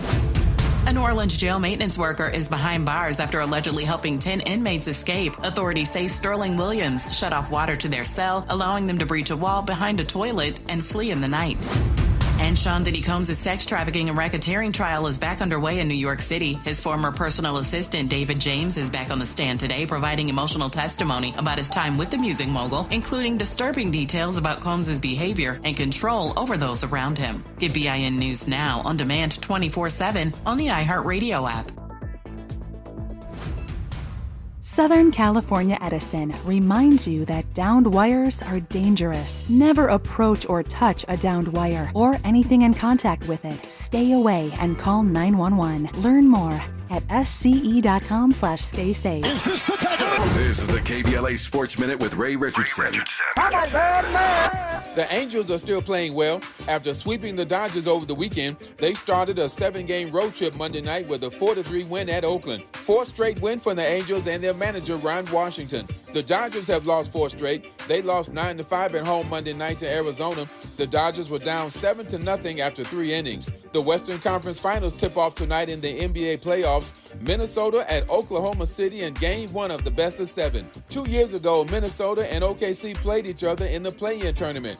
Both teams are now 1 step away from playing for the NBA championship. 5:30 tip-off tonight on ESPN. Detroit Lions general manager Brad Holmes gave the commencement speech Saturday at the graduation ceremonies for HBCU North Carolina A&T. Holmes was a defensive back at A&T and graduated from the school in 1999. No debates, no speculation, just the info you need. That's your KBLA Sports Minute. I'm Ray Richardson on KBLA Talk 1580.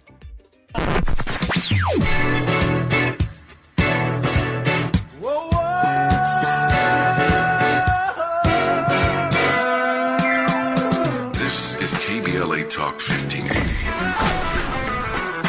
Talk radio. That's music to your ears.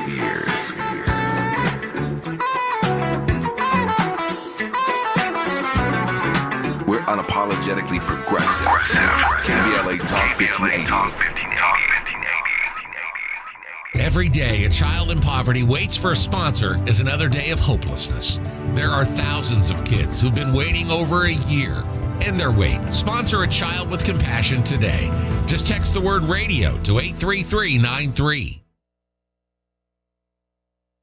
Make a move into a home of your own. With City National Bank's Ladder Up Home Loan Grant, you could receive up to $20,000 that you never need to pay back. Use it toward your down payment, save on closing costs, or to buy down your mortgage rate. Find out more at cnb.com/ladderuphome. City National, here for every stage of the journey. Property must be in a qualifying market in California, New York, or New Jersey. Additional terms and conditions apply. Not all applicants will qualify. Terms are subject to change without notice. City National Bank is an equal housing lender. Member FDIC. NMLS number 536994. 1 2 1 2 1 2. You ready? Somebody make some noise in this joint. KBLA Talk 1580 celebrates its 4th anniversary this year on Juneteenth. Here we go again. Hard to believe 4 years has gone by so fast. Oh my God. But here we are, still standing, still loving and serving our people as best we can. Yeah, that's what I'm talking about. To celebrate our 4th anniversary, we have 4 big events, and you're invited to all of them. She got a lot to say. Let's do this. Let's get it on! On Wednesday, June 18th, we go live on C-SPAN for the 2nd consecutive year with our Climate Justice plus Black Health Symposium. Tavis Smiley will moderate an all-star panel of thinkers and influencers as we continue our vitally important climate justice work. Hey, Tavis Smiley, talk about. On Thursday, June 19th, you're invited to join us as we celebrate Juneteenth and our 4th anniversary. There will be plenty of food, fun, great music, good vibes, and all of your favorite KBLA Talk 1580 hosts will be there. Yeah, man. Flip the beat. On Saturday, June 21st, there are 2 big events you're invited to attend. I can't wait to hear it. This year, KBLA Talk 1580 continues its annual partnership with the Empowerment Congress for a community celebration and dialogue to educate, engage, and empower. This year's theme is resilience in the face of chaos. Can't wait to see what's up next. Y'all ain't ready for this. And new this year is our State of Black Women in Los Angeles Symposium, moderated by Dominique DePrima, with a luncheon to follow. Dominique will be leading a dialogue with some of the most impactful Black women leaders in Los Angeles, and you're invited to join. This is it. All of these events are free, but seating is limited, so you must register in advance at our KBLA1580.com website, where you can find all the details you need about each event. Check it out. It's our 4th anniversary, and we would love to celebrate it with you. I love you guys so much. There's nothing you can do about it. We're KBLA Talk 1580. The only black talk radio station west of the Mississippi. Thank you for having our black. Happy anniversary, KBLA. We love you. Love you.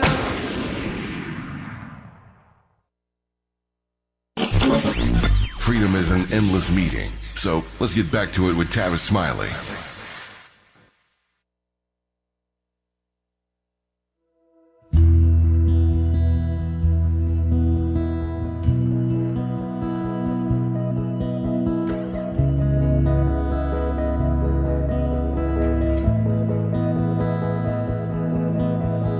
Everything happens for a reason, but you don't know what you don't know. And you'll never have peace if you don't let go of tomorrow. 'Cause it ain't even fate till your plan falls apart, but you still choose to follow. If it doesn't make sense right now, it will when it's over. And there will be joy in the morning. There will be joy in the morning. It's Tauren Wells and his massive hit, Joy in the Morning. Grammy-nominated, platinum-selling recording artist, songwriter, and pastor, is our guest in this half hour to talk about his debut text, Joy Bomb. Gotta love that title, right? Joy Bomb. Unleash Jesus' explosive joy for an extraordinary life. The book is out today, so how blessed are we to have Tauren Wells on this program today. Tauren Wells, how are you, sir? Tauren, can you hear me now? Is your mute button on? And if it is, take it off. Tauren Wells, calling Tauren Wells. All right, let's play the song, Mouse, until we get Tauren on the phone. Now, but the story isn't over. There will be joy in the morning. There will be joy in the morning.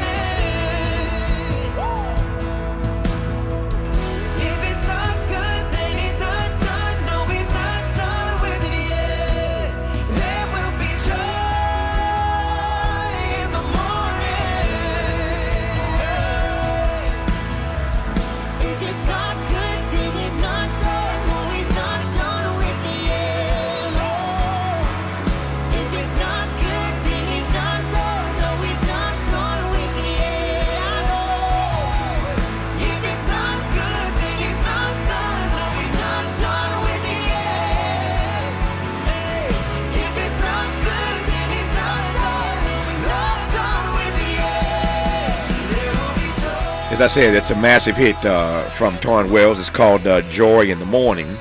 We're getting him on the line. Somehow we lost him. But he is, again, a major, major artist. I was just looking at this track. Over 35 million downloads just on this one song. Say nothing about his other stuff. 35 million just on this one track. But he has a new book out. It literally drops today. It's called Joy Bomb, Unleash Jesus' Explosive Joy for an Extraordinary Life. And I look forward to a conversation with him. Let me tell you a bit about the book while we get him on the line. The book examines the Sermon on the Mount, or as we refer to it oftentimes, the Beatitudes in Matthew 5. And I'm actually anxious to ask him why. That becomes the passage that he uses to outline what he shares in the book Joy Bomb. I think we've got Tauren Wells on the line now. Tauren Wells, can you hear me now? Can you hear me now? Yes, sir. I'm here. Can you hear me? I hear you. It's good to hear you, hear your voice, and great to have you on. I was just talking about, we were just playing some of Joy in the Morning. 35 million downloads, man, on just on that one track. I am fascinated by your backstory, and let me just start there. I'm going to make the most of the time that we have. The music, the writing, we'll get to all that. Just say about your backstory and how music becomes your pathway. Yes, sir. Well, I was 9 years old when my dad came home and decided we were going to be going to church, which was definitely a foreign concept of my household. Broken family, divorced parents.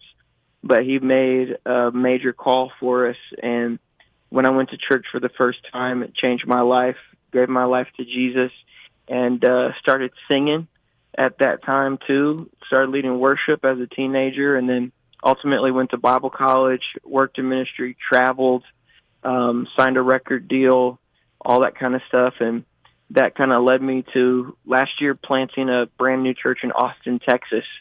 And so been in it for a minute and don't see any end in sight. I love Austin, Texas. One of my favorite cities, actually, in Texas. I love Austin. So I'm fascinated. You got me interested here now. Your father comes home, and you said it was kind of strange that he would do that in your family. He'd come and say, "We're going to church." Tell me more about what animated your dad coming home that day and saying, "We're going to church." What happened? What brought that on? Well, I think he was at rock bottom after separating and divorcing from my mom, losing many loved ones around him. I think he was on a quest for meaning and purpose, freedom, and he started doing a Bible study. And that opened up into him attending a little church in Battle Creek, Michigan. Yeah. And ultimately, my whole family went, and it really set a spiritual trajectory for both my dad and then my stepmom, but also my mom and my stepdad, who are now all serving Jesus, and it's an amazing story of God's redemption. Yeah. It's one thing for your dad to come home and say, "We're going to church," and you go, and it changes your life. I get that. It's another thing, though, to discover that music is your gift. Tell me how that happened. Well, the first year that I started going to church, I went to church camp. Right. And there was a kids' mass choir there, and I auditioned for a solo and got a solo that year.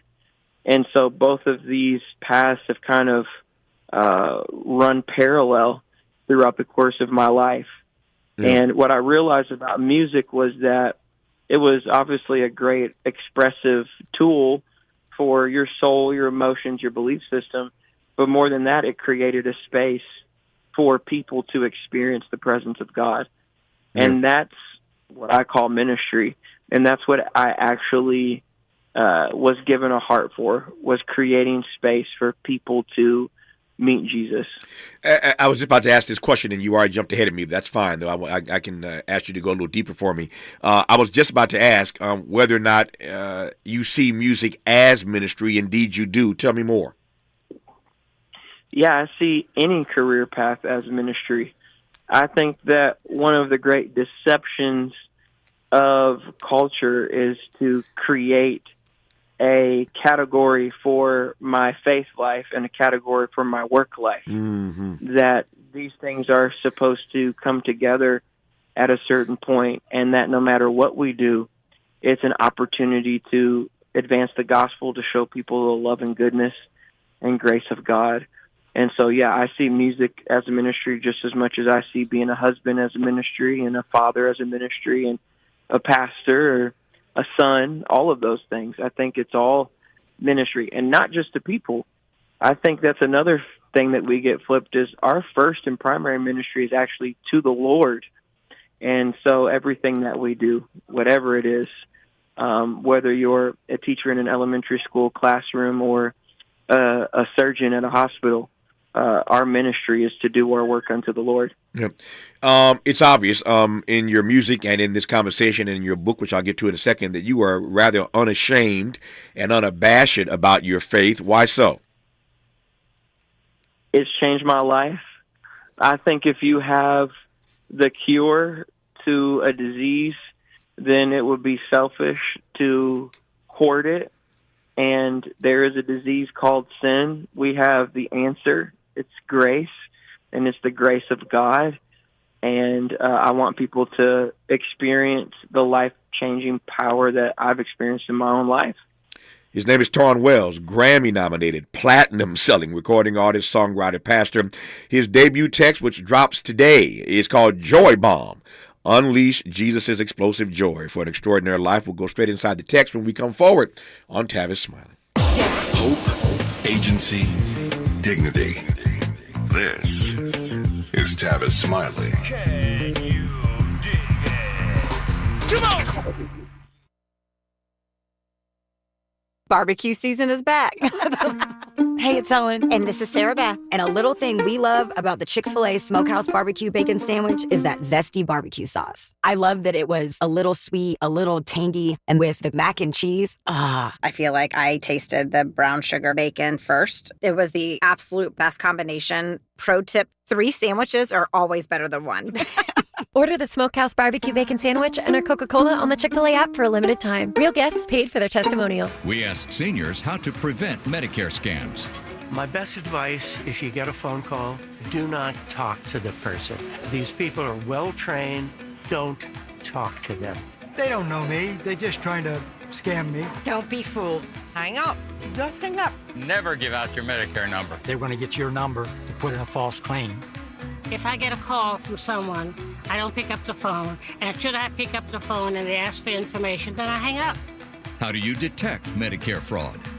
Just like I check my credit card statements, I check my Medicare statements monthly. Scammers can get a hold of your number, order medical devices through your account, and you're not even going to know about it if you don't look at your statement. Check your statement every month. If you get your statement and you see something that you know you did not have done, you report it. Call your senior Medicare Patrol. To report Medicare fraud, call the Senior Medicare Patrol at 855-613-7080. KBLA Talk 1580. We've got a lot to talk about.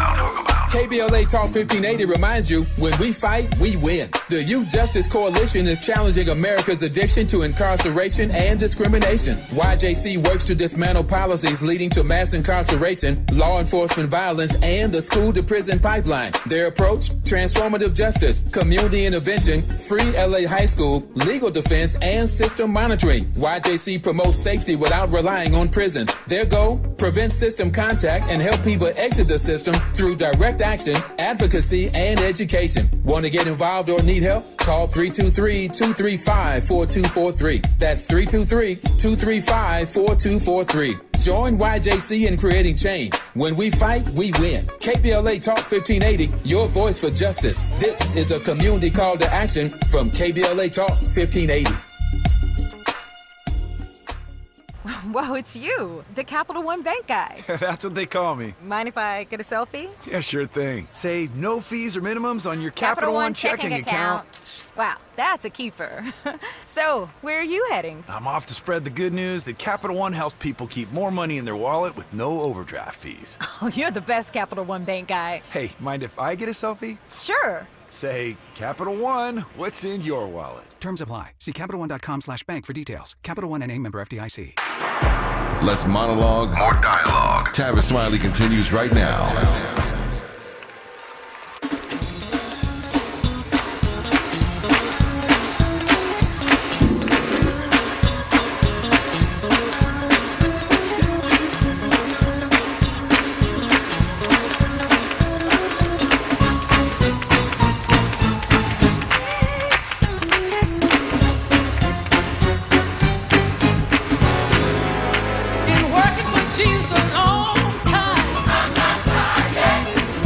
running for Jesus a long time. I'm not tired yet.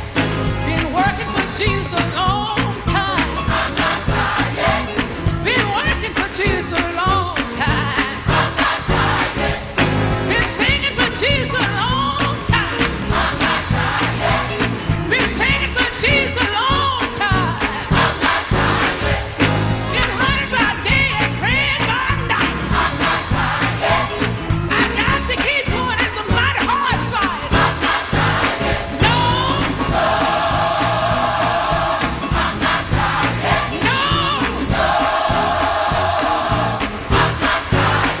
So in this hour, we've gone from Tony Reed running marathons, 130 plus on all 7 continents and all 50 states, and we moved to Tauren Wells running for Jesus. His new book out today is called Joy Bomb. It hits shelves today. It's called Joy Bomb: Unleash Jesus' Explosive Joy for an Extraordinary Life. And I'm fascinated by the text and delighted to have Tauren Wells on this program. I want to make the most of the time I have left. Tauren, give me the backstory for this book, Joy Bomb. I love the title, as I said earlier. Yes, sir. Thank you so much. I was arrested by this idea that Jesus sits down on a hillside in Matthew 5 to set up one of the most important messages that would ever be preached in human history. And the first word that he says is blessed. Blessed are the poor in spirit. And that word blessed is translated back to the original language to mean happy. And so I could not get away from this idea that the first word Jesus says in the most famous message in human history is happy. And so how important to the heart of God must our happiness be if it's the first word that he speaks in his first message to the world? And I believe that this is actually a representation of the heart and intention of God that we see in Genesis, where we see the word blessed for the first time. But it is in the divine action of God toward humanity when he says he blessed them and told them to be fruitful, multiply, fill the earth, and subdue it. And so God's heart toward humanity is for us to be blessed, flourishing, prosperous, so much so that even in the midst of mourning, tribulation, difficulty, trials, we have a joy that gives us strength to persevere. So is that the message, that God wants us to be happy? Is that what he wants? Yes, that God is actually uniquely invested in your happiness. Yet, it's completely counterintuitive to the way that the world and at times the church has told us to navigate our way to happiness. Because both the world and the church has at times made an idol out of purpose, dreams, goals, things. And Jesus doesn't point us to anything external to find joy. He actually points us inward to what Dallas Willard called the great beyond within. That joy is an inside job, that it's something that starts in your heart and then emanates into every area of your life. I want to probe that joy as an inside job when we come forward, talking about the new book, Joy Bomb: Unleash Jesus' Explosive Joy for an Extraordinary Life. The author of that book is Grammy-nominated platinum-selling recording artist, songwriter, and pastor Tauren Wells. Glad to have Tauren on Tavis right about now.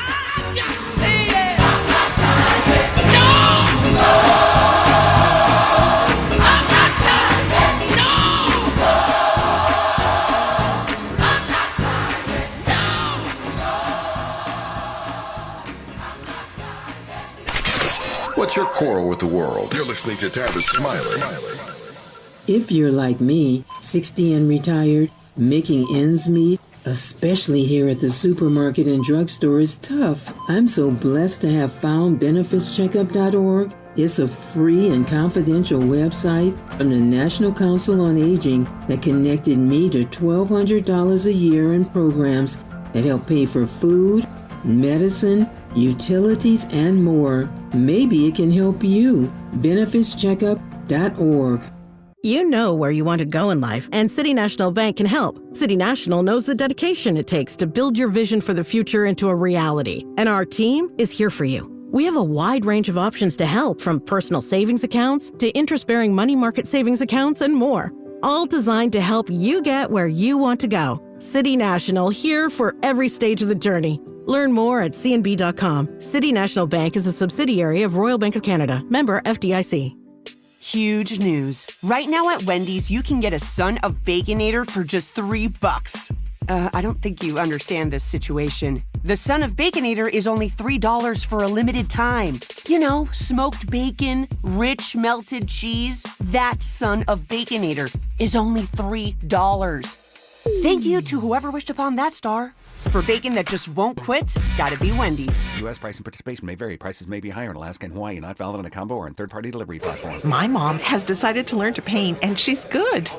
My dad's now into creative cuisine, and I've already put on 6 pounds. Learning new things comes with age. My mom, she started forgetting my name and what we're talking about.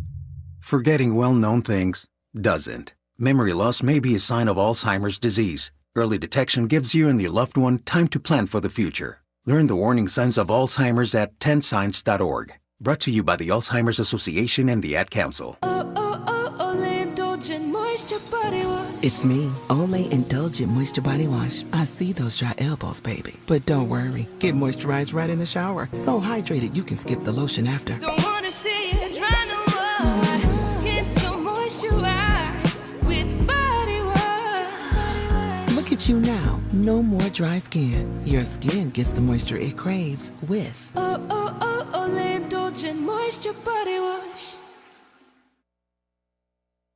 More honesty than you can handle. More empowerment than you can imagine. You're tuned in to Tavis Smiley. Tavis Smiley and Tauren Wells. Tauren, I want to push you just for the next 3 or 4 minutes I have. I want to push you because I know it's going to bring something even better out of you. And when folk read your book, they will understand your point of view. Again, the book is called Joy Bomb, Unleash Jesus' Explosive Joy for an Extraordinary Life. We were talking here in studios. This is the sign of a good conversation when my whole team and I are in conversation about what we're talking about on the air. Is that what Jesus really wants, for us to be happy? Did he go to the cross and die so we could be happy? I mean, happiness and joy are not the same thing, and so we're wrestling with this notion of whether or not this is really kind of thin. That's what God really wants us, just to be happy. That's what he died for, so that I can be happy today. Well, that's exactly why I wrote this book, is because there has actually been a false theology that has run its way through church circles. First of all, the distinction between happiness and joy is a modern theological distinction that has been created within modern church circles. The original language in the Greek is the word makarios for the word blessed. It's the same word that's used in Psalm 1:1. Blessed is the man who walketh not in the counsel of the ungodly. Yeah. And that word actually means happy. It means glad, prosperous, flourishing. You can look it up in any Greek concordance. It goes back to the Hebrew word asher. I give a whole theological distinction in this idea because happiness has been hijacked. Some religious folks don't want to accept the premise that Jesus wants us to be happy. And then you have another misconception that says happiness is something that the world gives, but joy is something that Jesus gives. The people sitting on that hillside in Matthew 5 had no such distinction. Happiness and joy were two sides of the same coin. See, and I see happiness as coming and going. I'm happy today. I'm sad tomorrow. Happiness comes and goes. Finding joy in loving and serving other people is a very different thing. You don't think so? Well, I think the distinction is an unbiblical distinction because there is no distinction in Scripture between happiness and joy. It's a modern pretext that we read into the Scripture. It's not what we derive from the Scripture contextually. And to your point about Jesus being on the cross, you said you're going to push me. I love to push back. The Scripture says that it was actually the joy that was set before him that led Jesus to the cross. But that's my point. It didn't say the happiness that was before him. It was the joy that was before him. It's the same word. the same word. Okay. That's what I'm saying. The distinction is an incorrect distinction. So when the Bible says that he came that we might have life and that more abundantly for you means happiness? Well, that's not the same word, because you'd have to go to what the word abundant meant in the original language. But I do believe that the principle is the same. But abundant life and abundant living doesn't necessarily equate to monetary things, cars, promotions, spouses, kids. We agree on all that. of those types of things. We agree on There that. is a deep, abiding joy and happiness that flows from the character of Christ being formed in the heart of the believer that shows up as resilience and strength that gives you power to walk through some of the most difficult circumstances of life. I am out of time. Hope this brief conversation inspires you to want to read the book. I'm going to go back and look at it again myself now. It's called Joy Bomb. I still love the title, Joy Bomb. Unleash Jesus' explosive joy for an extraordinary life. The author of that book is Grammy-nominated, platinum-selling recording artist, songwriter, and pastor in Austin, Texas, Tauren Wells, who I'm delighted took time to join us on this program today on his release day. Pastor Tauren Wells, congrats on the release of your text today. Thank you for this conversation. I deeply appreciate you, sir. All the best to you. Thank you so much, sir. Thank you for the time and the platform. I appreciate it. It's an honor to have you on. More of Tavis Smiley when we come forward. KBLA 1580 Santa Monica.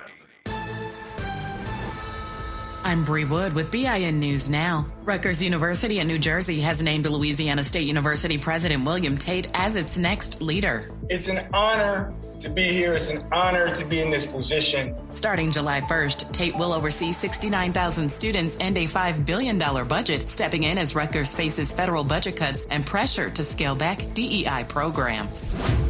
A New Orleans jail maintenance worker is behind bars after allegedly helping 10 inmates escape. Authorities say Sterling Williams shut off water to their cell, allowing them to breach a wall behind a toilet and flee in the night. And Sean Diddy Combs' sex trafficking and racketeering trial is back underway in New York City. His former personal assistant, David James, is back on the stand today, providing emotional testimony about his time with the music mogul, including disturbing details about Combs' behavior and control over those around him. Get BIN News Now on demand 24/7 on the iHeartRadio app.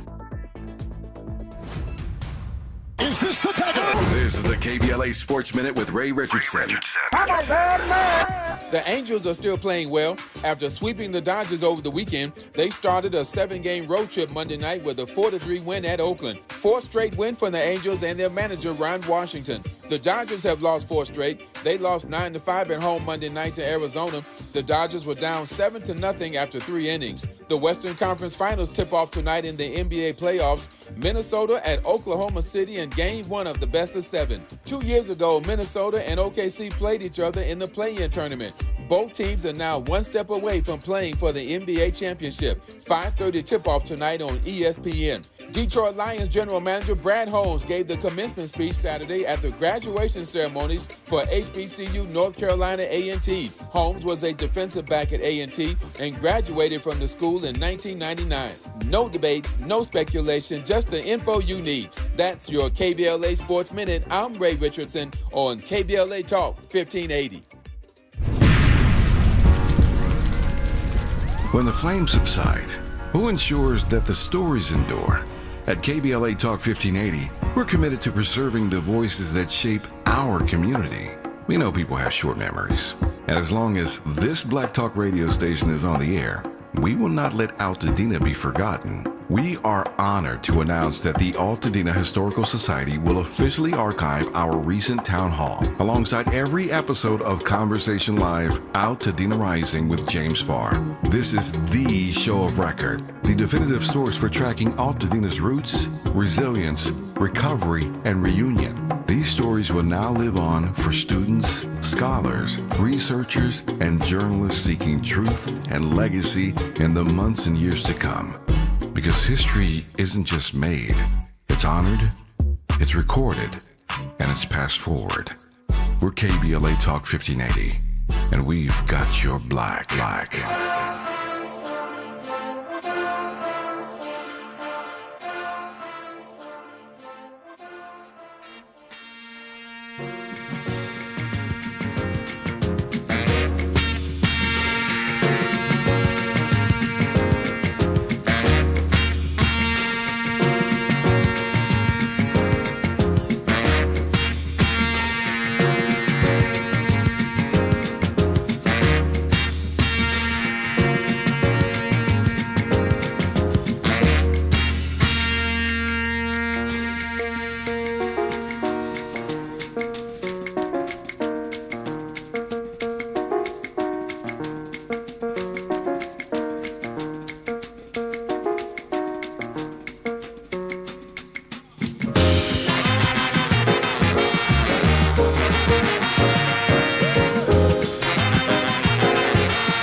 Tavis Smiley. Glad to have you with us in this hour. Let that ride, Miles. That's a vibe right there. I got to ask who chose this in just a second.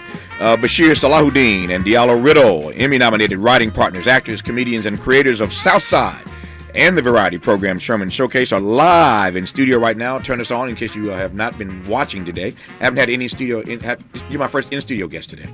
Oh. So for those who watch, unless they just want to see what color sweater and shirt I have on today, which is not a good reason to tune in. Nah, tune in. Yeah, tune no. in. But now you can tune in because Bashir and Diallo This in is studio. not AI. This is not artificial intelligence right now. It is AI. It's African intelligence, brother. African intelligence. Yeah, African intelligence. They are here in studio to talk about their new Vegas show commencing this Friday. All of our in-studio guests, we asked what their walk-on song is. Who chose this? Yeah. You chose this? Fela Kuti. Yeah. Water Get No Enemy. Yeah.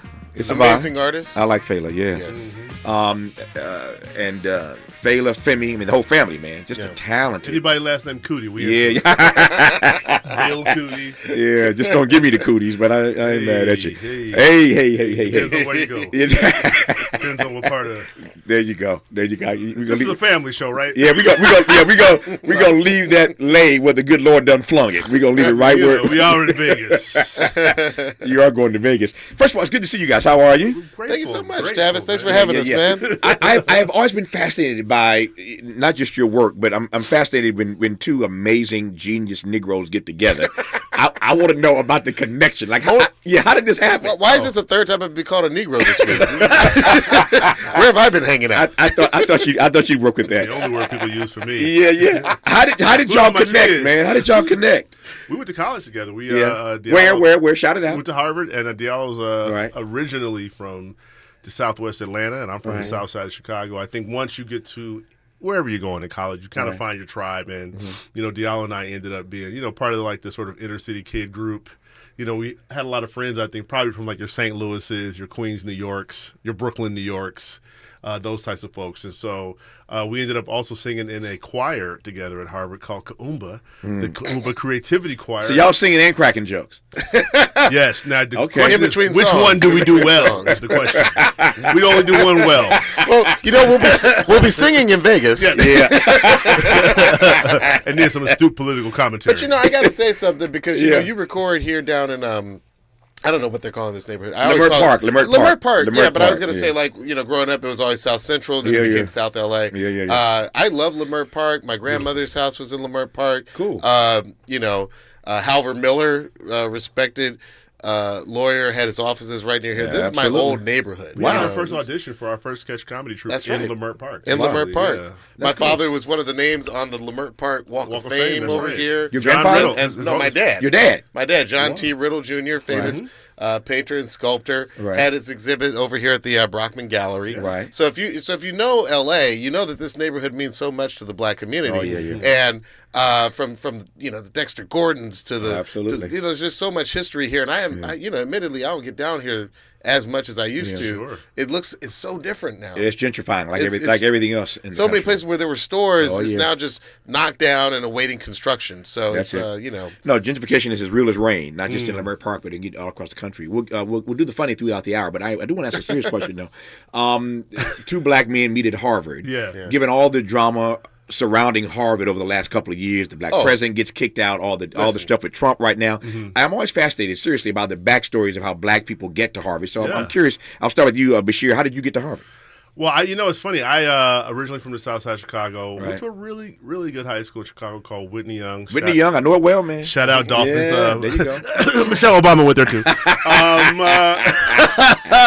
But you know what it is I believe it or not, like a lot of kids from the inner city, I was like, was it going to be doctor? Yeah. Or was it going to be lawyer? What's it going to be? So I applied to Xavier in Louisiana, thinking I would just go ahead and be, because they had the #1 pre-med program. Their 100th anniversary this year. Yeah. Shout out Xavier. I love Louisiana. Xavier. But I actually ended up meeting a woman at a college fair, Adela Cepeda, who is actually let's just call her a financial titan in Chicago, and her husband Albert Mall, who has since left this mortal coil, ended up becoming my mentors, and they essentially were so familiar with my story, having worked in Chicago, having worked on the Southside. And so they were actually, along with me, just applying to all these really great schools. And I was very fortunate. I'm sure you felt the same. I got into everywhere I applied.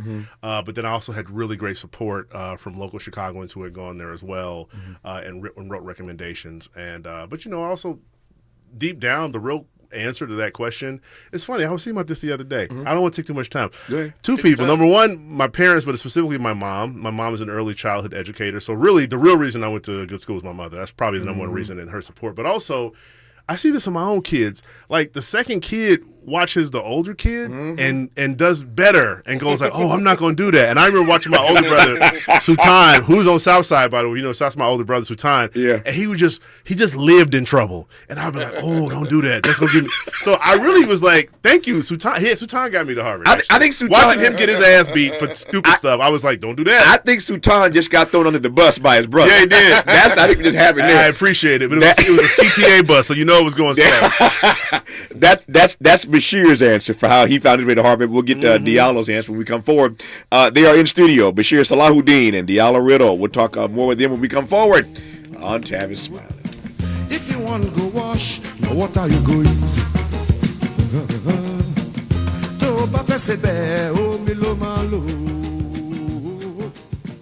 If you want to cook soup, now what? Interrogating and unpacking. That's what we do around here. You're listening to Tavis Smiley. You really about to do it? 40 acres and a mule. This is bigger than the music. You really about to do it? Yeah, they tried to rig the game, but you can't fake influence. Who among us doesn't like black music? But Kendrick is right. This moment is so much bigger than music. These are serious times. We've got serious problems, and we need serious people who understand that slogans are not solutions. When you want substantial and sober analysis about things that matter to you and the ones you love, this is where you turn. We're KBLA Talk 1580, and we've got your black. Paid for by government.com. Did you know? The United States Mint has issued a new Morgan silver dollar coin in proof condition for the first time. Not only that, they are also minted in 99.9% pure silver for the first time ever in history. Coin experts are calling this an amazing opportunity for anyone that knows the enduring popularity of Morgans. But you must hurry. Only 400,000 of these legal tender silver dollars were issued. These first ever Morgan silver dollars are brand new with stunning mirror-like finish, minted by the iconic San Francisco Mint. Call now and you're guaranteed a new first ever 99.9% pure silver proof Morgan dollar. To learn more, call 1-800-973-9717. If you order now, you will receive a free coin collector bonus pack, a $25 value, free with every order. Call 1-800-973-9717 now to secure your new Morgan silver dollars before they are gone. That's 1-800-973-9717. Find what you love what you find. A Total Wine and More. There's so much waiting for you. Spirits and beer, thousands of wines. Guides in the know and prices so low, it just might blow your mind. You're gonna find what you love and love what you find. With curbside pickup and delivery available, you'll always find what you love, only at Total Wine & More. Drink responsibly, B21. Wesley Financial Group is not a law firm. If you own a timeshare, don't miss this public service announcement from Chuck McDowell, founder of Wesley Financial Group. If you receive an unsolicited phone call or mail piece to discuss selling, renting, or especially canceling your timeshare, don't fall for it. If you really want out of your timeshare, hang the phone up immediately or throw that mail piece in the trash and contact your timeshare resort or Wesley Financial Group for assistance with your timeshare. As the only Inc. 500 timeshare cancellation company, our knowledge, experience, and results has made Wesley a trusted resource for over 40,000 families we've helped get out of their timeshare. Give us a call, and I'll send you our timeshare exit information kit free with the straight facts about your timeshare and all of your options for cancellation. Call for your free info kit, 800-511-2112. That's 800-511-2112. 800-511-2112. Helping to make you the most knowledgeable person in your circle of friends. This is Tavis Smiley. Black Panthers and Black Cougars. I know this is hard to believe, but being black has more than just knowing the difference between Jesse Williams and Michael Lealy. What the hell, man? Your dressing room's over here, Mr. Williams. See, we talk a lot about black pride, but we can't forget about black embarrassment. Here's a performance I wish we'd never done. You know what happened when the little ones start acting obscene? You got to whoop them. They called no child support services on the walrus. Now hear this. Lighters that there for the walrus. Mad walrus top shot to do rhythm for the little ones in. Whoop them. Come down. Whoop the kids. Whoop the kids. Grab the bed. Whoop the kids. Whoop the kids. Whoop the kids. Grab the bed. Whoop the kids. Take off the belt. Now we hit him with the buckle. Take off the belt. Now we hit him with the buckle. If them scream and if them shout, give them something to cry about. Come down. Get the switch or I'll pick it out. I brought you in the world and I can take you out. If you're in public, use your hand. That is the Walrus supermarket plan. Swing the switch. Swing the switch. Swing the switch. Man them to the chorus. Go. Whoop the kids. Whoop they. Oh, the revelry will be back after a brief commercial. That's the black. This is what Black History special. Yeah. This is what a Harvard education will get you. Now listen. That was a hell of a setup. All right, Diallo, how'd you get to Harvard? Actually, I told my second grade teacher. She asked me. She was like, "You're so smart. Have you ever? Where do you think you go to college?" I think she thought I was going to say Morehouse because we're in Atlanta. But I was like, "Well, what's the oldest college?" And she said Harvard. I was like, I want to go there. I don't know what made me think that, but from the second grade on, I always told people I was going to Harvard. Called your shot. But can I say this? Sure. Mad Walrus. Okay, so one of the people we write music with on the show is Fonte Coleman from the rap group Little Brother. Shout out Mm-hmm. Fonte. He Little Brother always had songs on there that would make us laugh. And Fonte and Big Pooh, they were really funny guys. So we each went to them. We were like, hey, we want to do a dance hall song. We were like, what should be the name of the artist? And he was like, yo, I've always thought it was hilarious how, like, there was an artist named Mad Cobra, because ain't no cobras in Jamaica. He was like, so let's name another. He's like, I want another animal that has nothing to do with the Caribbean. So he was like, Mad Walrus. And that we were always like, yes, Mad Walrus. And then simultaneously we were like, Mad Walrus should have a song that, like a lot of hip hop and dancehall from the 90s, like, does not necessarily vibe with, like, the current culture. Sure. We're like, it should be something that you can't get away with now. Yeah. So we were like, let's do a song about whooping your kids. I love it. We jumped in so fast because the clip just lent itself to jumping in really swiftly like that. Our guests are Bashir Salahuddin and Diallo Riddle. They are in studio, and I'm delighted to have them here. Let's go. Talking about their new Vegas show this Friday, premiering this Friday. We'll get to that. But you mentioned something a moment ago, Diallo, that I want to give you a chance to unpack, and that is the current culture. Tell me how you see your brand of comedy fitting in the current culture. Oh man, that's really heavy. I'll let Bashir weigh in on this a little bit. I do think that, look, it's easy for comedians to get up here and be like, oh, everybody's too sensitive and everybody's trying to cancel you, blah, blah, blah. But I do think at its heart, our goal, we are neither trying to be safe nor subversive. We're just trying to be funny. You know what I'm saying? And so we don't set out to offend people, and we don't set out to, not offend people. We just, if it's making both of us laugh and it's making our room full of writers laugh, and it's, we both come from big black families. He's one of 6, really 8. Yep. And I'm one of 6. I'm the 6th. I got you both beat. I'm one of 10. Okay. But keep going. Marlon Wayans is one of 11. So okay, all right. Black men. Brothers, it ain't a competition. We can all be competition. We can all be boring. We're trying to stop our seeds from going, so we got to play as many seeds as possible. No, I disagree, brother. We need somebody who's 1 of 15 to call to the studio right now. Who's 1 of 15. Probably from Mississippi. Most radio stations looking for caller 15. We're looking for child 15. Yeah. Probably when parents didn't put no thought into your name. Just call them born on Thursday. Bashir, you want some of that? How your comedy fits in? It's interesting. There was an article I read recently, and it kind of ties into why we're so grateful for you having this. Yeah. But it was about the power of live performance right now. I think people see sometimes how TV networks and movies put out less comedy every year. Right. But American audiences, ironically, are consuming more comedy every year. They're just consuming more of it live because it doesn't have that filter of like an executive base trying to figure out, negotiating with the writer what should go on TV, right? But if you go just to the comedy club, those clubs are packed nowadays. If you go, and also second thing I'll say about the culture nowadays, the guys who are on the internet on YouTube, they're getting TV numbers. Guys like Drewski, guys like RDC World. To some degree, he's not fully comedy, but Kai Cenat. Yeah. So the audiences are finding these folks, and we feel grateful. You ask how we interface.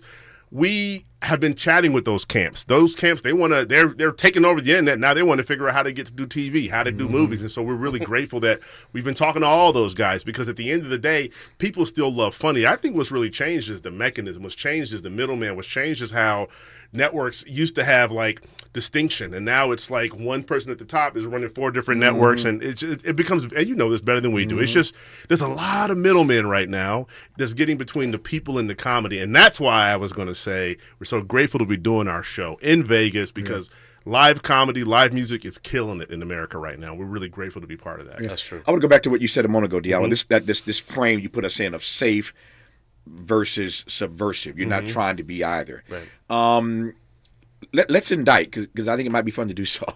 Let's indict the current comedy culture inside of that frame, safe versus subversive. What do you see? You know, I see a lot of what he's talking about. I think that there's, you know, without calling anything out, there's a whole cottage industry right now of like white guys saying what they feel like they can't say, and yet they're doing it on YouTube platforms with, you know, billions of followers, you know what I'm saying? And making tons of money and complaining about, I can't say this because it's cancel culture. And I'm like, dude, you're a millionaire. You're like richer than us. So I think that everybody's kind of finding their lane. Everybody's trying. This really does feel like the entertainment industry when we went from silent films to talkies. Like everybody's going to have to figure out how they live in this new comedic environment. And you're going to have to find your audience, you know, like, you know, in the early days of Tyler Perry, people would judge him, but then they figured out, no, he's winning. You know, he found his audience. I think for me and Bashir, just to take it really personally, I think one other reason we want to do this live show is like we want to create our own community of people who, like us, grew up loving everything from like The Simpsons to The Muppets. You know, everything from Coming to America, you know, to some of the funnier moments of, you know, Martin and some of those great sitcoms of the 1990s. You know, that's what I see going viral on my TikTok and Instagram feed, all those 90s shows. We took those shows for granted. You know, shows like Girlfriends and Living Single. When we had to go 20 years without... Amazingly good replay value, by the way. Exactly. Great replay value. When you had to go 20 years without any comedy, you know, on your TV that looks like you and makes the jokes that you would make with your aunts and your uncles in the living room, well, now we're coming back to that. We just got to find the right platform. So unpack that a bit more for me. You say we took those shows for granted. I took them for granted. Yeah. I was coming of age at that time. You know, I always assumed like, oh, we're always going to have 9 or 10, you know, really funny black shows on the air at all times, you know. We had a little bit of a comeback right before COVID when you had great shows like, you know, our shows and Insecure and Atlanta. Like I thought these were very good shows. But then after COVID and with this current administration kicking back, you know, like, you know, right now, you know, not to get too far into the weeds, but like Paramount is literally in the process of firing their news division to make, you know, peace with this man on top. You know what I'm saying? They're trying to close a deal. They want that sale. And I do feel like in this new environment, like, you got to come in there with a really strong idea to sell it, you know, because right now the idea that like we need any kind of diversity on TV is you know, not very popular in the halls where they make these decisions. But I would support please. I would just say I would support that by saying, but I think one thing about comedy that's never changed is comedy has always been the answer to the question of how to answer all this stuff. I mean, you go back to George Carlin, he wasn't speaking truth to a power that loved him. He was speaking truth, him and Richard Pryor, to powers at the top that couldn't stand them. Right. And I think that became the power, is that they were striking a chord with what people were feeling. And I think that's still the case today, whether it's coming through a radio station, whether it's coming through something on YouTube. Yeah. When you're speaking that truth and really resonating with folks, they feel it. And if you're making them laugh while you're doing it, I think the message becomes far more powerful. And I think that becomes the challenge, is how do you tell the truth but also make people happy? And not by placating them, but by just being funny. Yeah. Bashir, have you figured out who your audience is? Who's your what's the profile? You know, I am really going to answer that with an anecdote. We're working with this guy who is one of the, I think he's one of the best voices in animation. Mm-hmm. He worked on everything from Squidbillies to Aqua Teen Hunger Force, those of you who know this sort of subversive, like Cartoon Network stuff. And he said something that really warmed my heart. It was why he wanted to work with us. We're developing with him, with Dave right now. And he said that the only TV show he can put on in his house where the kids come in the room, he and his wife come in the room, the in-laws and the parents over, they'll come and watch it, is our show Southside.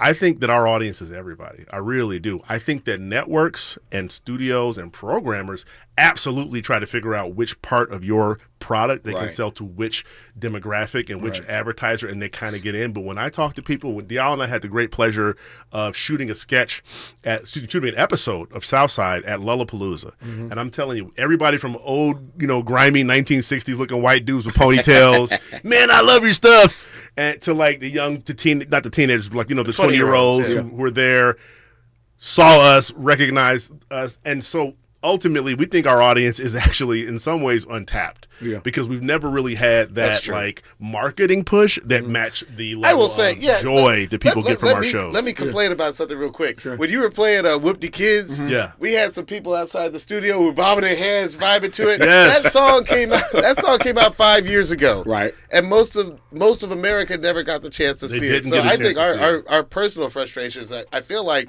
the kind of humor that me and this man write could be universally popular, but a lot of times you don't get the promotional push, and people don't know about your show. I would say, for example, really quickly, Coming to America as a movie. Yeah, that is in some ways what we've always been aiming for. That movie makes everybody happy. I love it. No matter what age you are, that movie speaks to you. Yeah. And I think for us, that's been our North Star. And I think we try to emulate that type of joy and that type of connection in our work. Yeah. So some of this for me, I'm listening to both of you talk, and I'm having flashbacks, actually a little PTSD, in fact, about the trajectory of my own career. And I've been obviously very blessed to do everything over the course of my career. But there have been moments in my career where it was abundantly clear to me that the powers that be did not know what to do with me. And I hate that. I mean, there's nothing worse. I mean, I was in a conversation the other day. I'm working on a project now, a documentary series, and I told my agent, I am not taking meetings. You go in and tell them what this is. If we get a deal, we get a deal. I don't do meetings. And I don't, not because of arrogance, but I can't stand walking into a pitch room and the white person across the table says to me, so what can we do with you? What can we do with this? What can we, I mean, there's no creativity, there's nothing there. And so I understand that I'm trying to tell you what this thing is, but I got to be connected to something inside of you that understands, the frame that we are in. And so often you walk in these rooms and it's abundantly clear that the talent notwithstanding, they don't know what to do with you. They don't get it. I'm sure you guys have experienced that. I'll tell you. Unfortunately, I wish it was just even a racial thing, because there have been a couple of times that we've gone in front of those black executives. And even they're like, oh man, I love your humor. I don't know how we can sell this. It's just like, just put it out there, man. You know what I mean? Like that's the vibe. I don't know where they find half of these executives. I think I've worked with like 3, maybe 4 great executives my entire time in this business. Yeah. Most of the time, that's a high number. That's a high number. I said 3 or 4. He's probably like, I don't like 2 of them. Yeah. It's very tough. It's very difficult, but I got to say, I think we're witnessing the sea change. Okay. And I think it's evident to me, as somebody who loves sports, for example, if you look at who is in the Eastern and Western Conference Finals, it's part of my vernacular. It's the YNs, right? It's the young people. Yeah. They have kicked out all the old ball. I'm not making this up. And so I think you see that same thing happening when you look at YouTube. Who's crushing YouTube? Again, all those names I named, those are not older folks. Those are younger people. And so I think accompanied with that conversation that you just had about what's appropriate, what's not appropriate, what's subversive as opposed to what's offensive, is this idea that young people aren't even asking those questions. They're just going out making funny things. Just say they're going out dunking on, Steph Curry and all these guys and say, hey, we'll see you guys next year. We're going to take this over right now. So it's really incumbent upon us in some ways to stay relevant by virtue of our own efforts because the world is moving. Whole nother conversation, but Miles and I, my board and I were just talking earlier about whether or not the ratings are up or down this year. My guess is they're down. For NBA? Yeah. Down. The young guys, the young guys taking over. Not to be conspiracy. Why do you think? Those marquee. Why do you think Luke is in Los Angeles? You see my point? It's not complicated. Those marquee names make a difference, and I'm not so sure the ratings are going to be up. They're not up, but I think. Yeah. Not to get too deep in it, I think they realize they keep pumping money into the marquee names, and so when the young people do well, people are like, "Who is Shea?" Yeah. So we got to pump money. By the way, Shea is my favorite. Is my son's favorite player. He's amazing. He's had a heck of a season, man. He's amazing. MVP, sure. All right, we'll find out. Yeah, we'll find out. Bashir and Diallo in the studio. More than we come forward on Tavis Smiley. For all the freedom-loving folk, this is Tavis Smiley. I feel like freedom.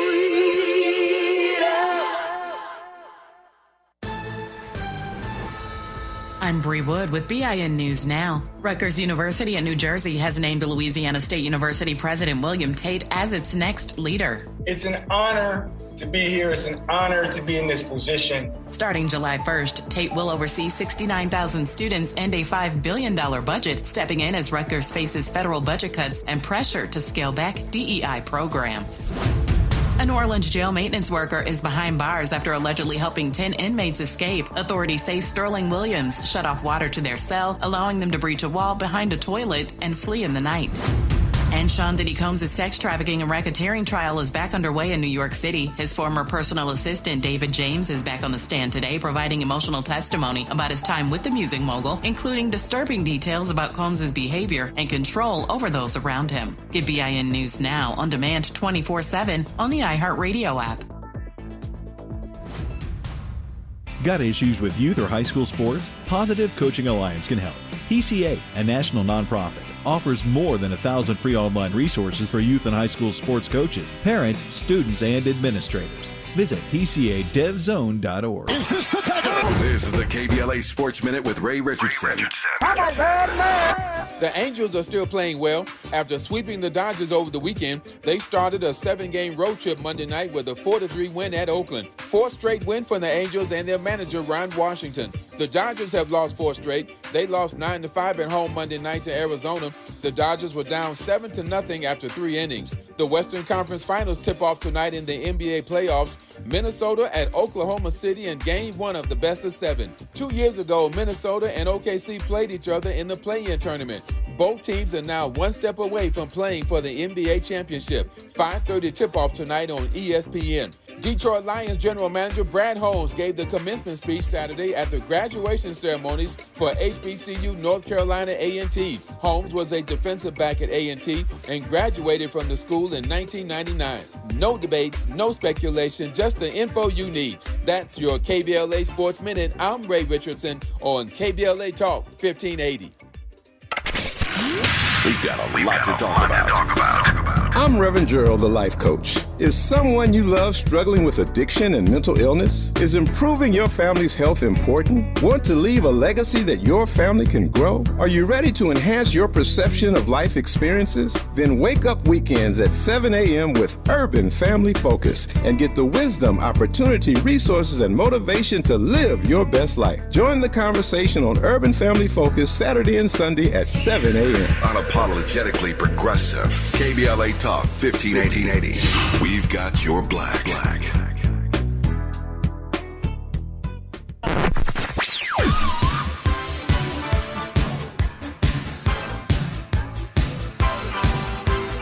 This is KBLA Talk 1580. Talk radio. That's music to your ears. We're unapologetically progressive. KBLA Talk 1580.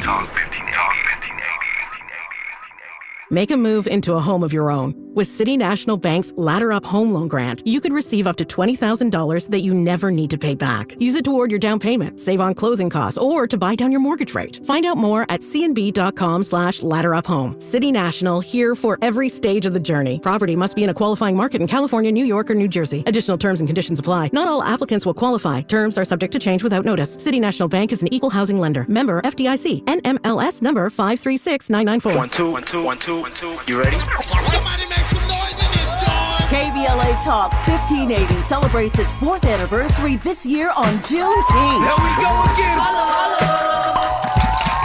Hard to believe 4 years has gone by so fast. Oh my God! But here we are, still standing, still loving and serving our people as best we can. Yeah, that's what I'm talking about. To celebrate our 4th anniversary, we have 4 big events, and you're invited to all of them. She got a lot to say. Let's do this. Let's get it on!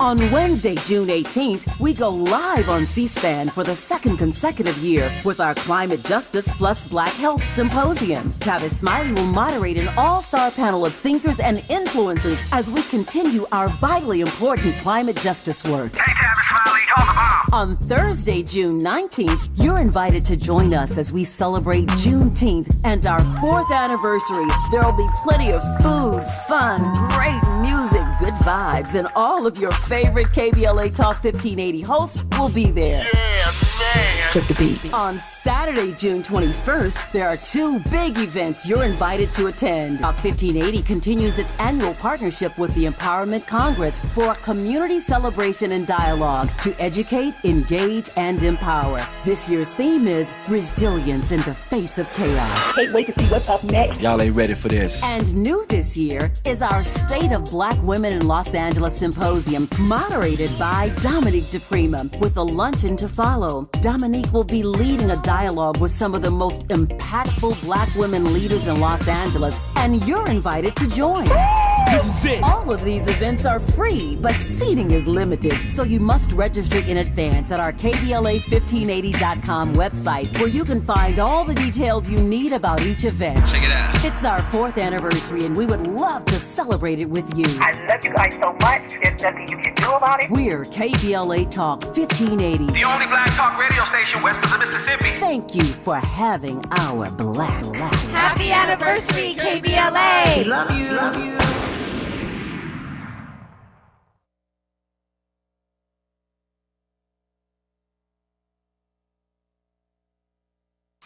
Made fresh daily in Leimert Park, Los Angeles, California. You're listening to Tavis Smiley.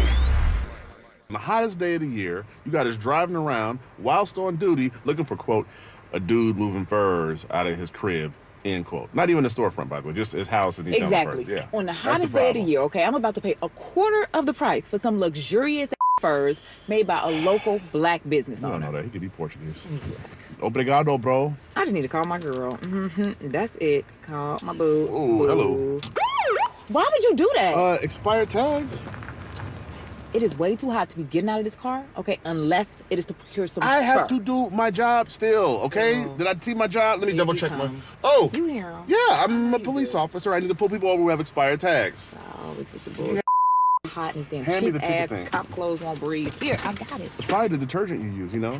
Don't open my damn door and let the air out. What's wrong with you? How am I gonna give a ticket? I got to do every goddamn thing. Hi, ma'am.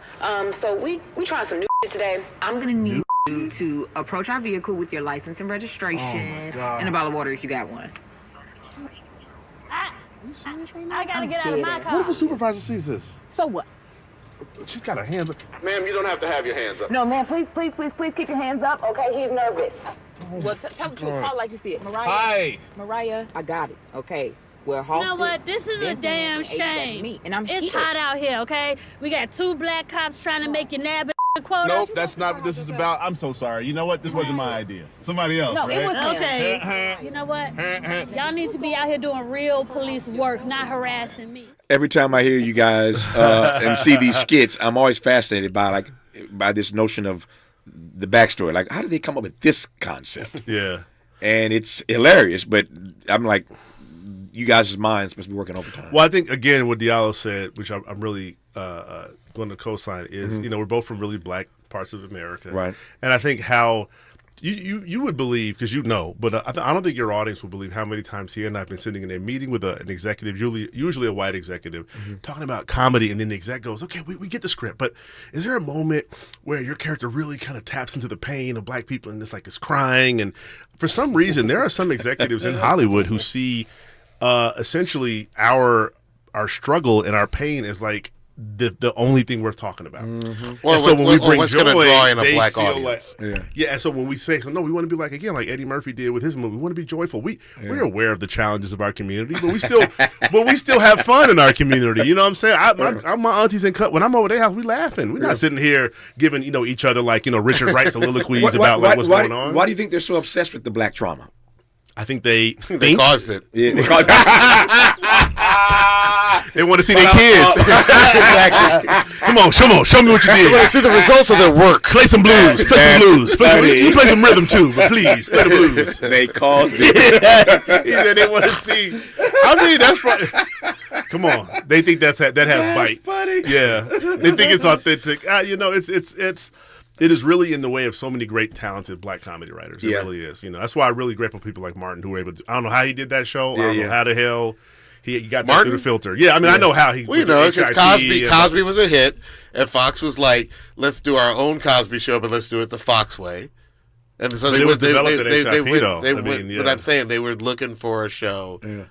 They expected it to be like Cosby, but like with all their shows, that's actually the good thing about Fox at that time was that they were definitely on some let's be edgy. Yeah, yeah. So The Simpsons was edgy. Married with Children was edgy. Yeah. Martin was just, gosh, it's so strange to go back and watch Martin and just feel like this would be funny today. Yeah. We need more shows like this today. I feel but like also look at how much he took on. I mean, he wasn't just giving you a show; he was giving you the latest voices in black fashion. He was giving you the latest. I'm telling you, the latest voices in black music, the latest voices in black art. Yes. He brought everybody to the party, and I think that Black I'm very voices in grateful comedy. for that. One of my favorite scenes that I just saw again recently was when he had David Allen Greer on as the preacher. Oh yeah, hilarious. Lonnie Love. Lonnie Love. Yeah, that was great. Yeah. That was great. How much does all this that we're discussing? How much does all of this make you feel the need to be independent in the stuff that you produce in the years to come? Sometimes I think that is the only way forward. Independence. Yeah. Is that sense of how do we greenlight our own projects? There you go. That's a question that we continue to wrestle with, and we have some answers, which we're going to come back on your show and talk about in the future. Sure. But I do think ultimately that's what the YouTube crowd has figured out. They don't have any executives that they deal with. Exactly. When they make sketches, they put them right on, and it goes greenlight right to your their own crowd, stuff. They greenlight their own stuff, and I do think everybody, like guys like 85 South, are doing it. All the really great, cool podcasts from Gillian Wallow to Mason Cam, like everybody's realizing that going through this venue, you can get right to the audience. But let me say one other thing. Sure. Here's what they don't understand, and I hope that they realize that they still have a boss, because YouTube is owned by Google, and Google is run by Mr. Sundar Pichai. And so even though it is incredibly independent, unfortunately, there's still somebody who can cut it off if they want to. Yeah. I think that's to be kept always at the forefront. So how do you create something where you can't be cut off? That's the question. I've told this story before. It's the reason why I helm this radio station here in L.A. And Exactly. Of course, this program is syndicated across the country, which I'm grateful for, as I say all the time. But, Prince was a dear friend of mine, and for years, Prince is telling me, Tavis, content is king, own your content. He had the word slave on his beard, you recall, years ago. So I'm listening to Prince. We have these conversations. So I listened well. I've for years owned all of my content, my books, my PBS library, my radio shows. I own this building. I've owned everything. But then, years later, before he dies, Prince says to me, I think I need to change my formulation. I said, what? He said, I've been telling you for years that content is king. I said, it is, Negro. I've done all the stuff you told me to do. He said, yeah. I said, don't change your formulation now. He said, no. Content is still king, but distribution is emperor. Yes. Content is king, but distribution is emperor. That's the secret. And so the gotta own the pipes. There you go. So pipes. we're in this moment now where if you can control the distribution system, you're onto something. I mean, I take your point about that's YouTube. the way forward. Yeah, it is. Speaking of way forward, let's talk about Vegas. So I've been trying in my mind's eye to imagine what this Vegas thing is. So somebody tell me what I'm going to see when I come to Vegas to check y'all out. In some ways, it is the classic Vegas live show with incredible dancing, beautiful ornate costumes, wonderful music. We talked about Fonte Coma, but we also have songs that were originally performed by Neo. We have songs in there that Common jumped on. We have all these things that we did in our show. And, of course, Diallo and I actually, I'm somewhat most proud that we kind of got our education at the 30 Rock building in New York. Oh, yeah. Our first big job, first of all, our first job, just to give him his love, David Allen Gert hired us. He's actually the guy who got us our WGA cards. Thank you very much, Dad. Thank you, David. He got us our actually first job. He's the first person to ever said, hey, I think you guys could be good enough to write for TV. It was Dag. Yeah. But then after Dag, we were very fortunate. Jimmy Fallon got us and brought us on board before his show launched. And we were very instrumental in helping him do that. And so I say all that to say the comedy process that we go through, that you're taught, the sort of Lorne Michaels method of comedy production, it's rigorous, it's often effective, and we bring that to our show. So when audiences come, you're getting the full meal. You come into a live show, you're getting music, comedy, dancing, and it's live, and it's all right there for you. And it's interactive. It's and we give you the chance to dance afterwards. That's right. I will say that before Sherman Showcase was a show, my wife and I were in Vegas, and I paid this money to go see a stand-up comedian, and then I paid more money to go see like whatever the hot DJ was at that time. And I was like, me and Bashir can merge these two. What if there was one show where you could go, you could laugh, you could see spectacle? Yep. And then when the show is over, you can dance the night away to like all your favorite old and new hits. Yeah. I was like, this feels like the modern day reinvention of like dinner theater, what they used to have dinner where you'd have a meal and then you'd get up and dance. Like nowadays, we're going to give you a full show, a full Vegas show, and the DJ set afterwards. So that's why we're doing it in Vegas, because this show kind of needed to be in Vegas the whole time. We'll talk more about the show in Vegas and where you can see it when we come forward with Bashir Salahuddin and Diallo Riddle on Tavis Smiley. From Leimert Park with love, this is Tavis Smiley. We asked seniors how to prevent Medicare scams. My best advice, if you get a phone call, do not talk to the person. These people are well trained. Don't talk to them. They don't know me. They're just trying to scam me. Don't be fooled. Hang up. Just hang up. Never give out your Medicare number. They're going to get your number to put in a false claim. If I get a call from someone, I don't pick up the phone. And should I pick up the phone and they ask for information, then I hang up. How do you detect Medicare fraud? Just like I check my credit card statements, I check my Medicare statements monthly. Scammers can get a hold of your number, order medical devices through your account, and you're not even going to know about it if you don't look at your statement. Check your statement every month. If you get your statement and you see something that you know you did not have done, you report it. Call your senior Medicare Patrol. To report Medicare fraud, call the Senior Medicare Patrol at 855-613-7080. BET and PBS, The Tom Joyner Morning Show, and NPR, the cover of Jet and the cover of Time. #1 on the New York Times bestsellers list, 20 honorary doctorate degrees, a dozen NAACP Image Awards, a star on the Hollywood Walk of Fame, a Presidential Lifetime Achievement Award. From talk shows to talk radio, nobody's ever done it better. You like that? This is Tavis Smiley. At the tone, please record your message. You ready? Drop it! Mr. Tavis Smiley, preach it. Thank you, man. Politics in this country is crazy. You put things in perspective that even I didn't. The right is playing fast and loose with facts and scapegoating everyone under the sun, especially black and brown people. As a white man, I do not agree with this, and I am on my black and brown brothers and sisters' side. Fight the good fight. Know that I am part of the resistance. Let's fight the power. Our freedom of speech is freedom of death. We got to fight the powers that be. KBLA Talk 1580. We've got your black. Barbecue season is back. Hey, it's Ellen. And this is Sarah Beth. And a little thing we love about the Chick-fil-A Smokehouse Barbecue Bacon Sandwich is that zesty barbecue sauce. I love that it was a little sweet, a little tangy, and with the mac and cheese, I feel like I tasted the brown sugar bacon first. It was the absolute best combination. Pro tip, 3 sandwiches are always better than 1. Order the Smokehouse Barbecue Bacon Sandwich and our Coca-Cola on the Chick-fil-A app for a limited time. Real guests paid for their testimonials. The Peace Lily is so last year. Hey, has anyone worked with fiddlenecks? Shelby's popular flower shop is in full bloom. We just got a request for an arrangement that evokes air. Who's up for that challenge? No? She needs to hire a floral designer to nip foliage faux pas in the bud. I need Indeed. Indeed you do. Our advanced matching helps find talented candidates so you can connect with them fast. Redeem your $75 credit at Indeed.com/credit. Terms and conditions apply. Let's get back to more of this rich dialogue with Tavis Smiley. Tavis Smiley and Bashir Salahuddin and Diallo Riddle, our guests in the studio. They're about to do their thing in Vegas. We talked about the show, but where in Vegas, gentlemen? We're going to be at the House of Blues. Yes.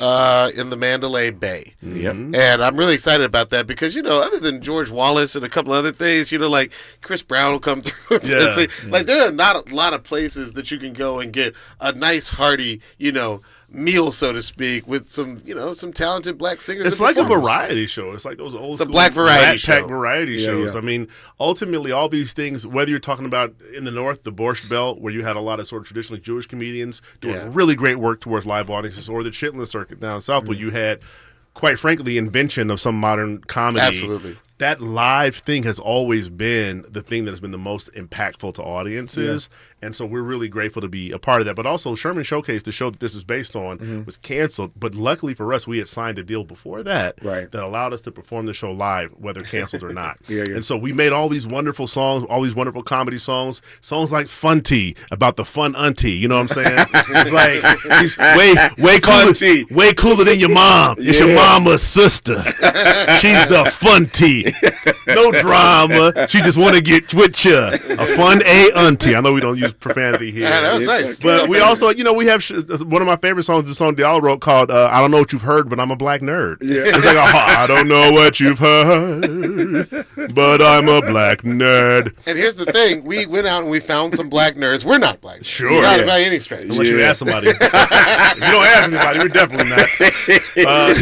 But I mean, we think that there's a way to do music and comedy where the music is still good. And so what I'm really grateful for is all the songs in the Vegas show this Friday and all the songs that are on Sherman Showcase, which you can still watch on Hulu, by the way. Yes. All those songs were people like Fonte Coleman helped us write them. Other great, writers like Gossamer Tunic. I was thinking of Busy. What's her? What is it? Buzzy Lee, which Buzzy is Lee, Sasha Spielberg. But we actually wrote that with the Knox. Yeah. Oh, the Knox. Really cool. Yes. And by the way, Marina Del Rey. We also have a lot of the cast of Southside coming through. Yes, we do. Cool. So the twins will be there, y'all. Yeah, the twins.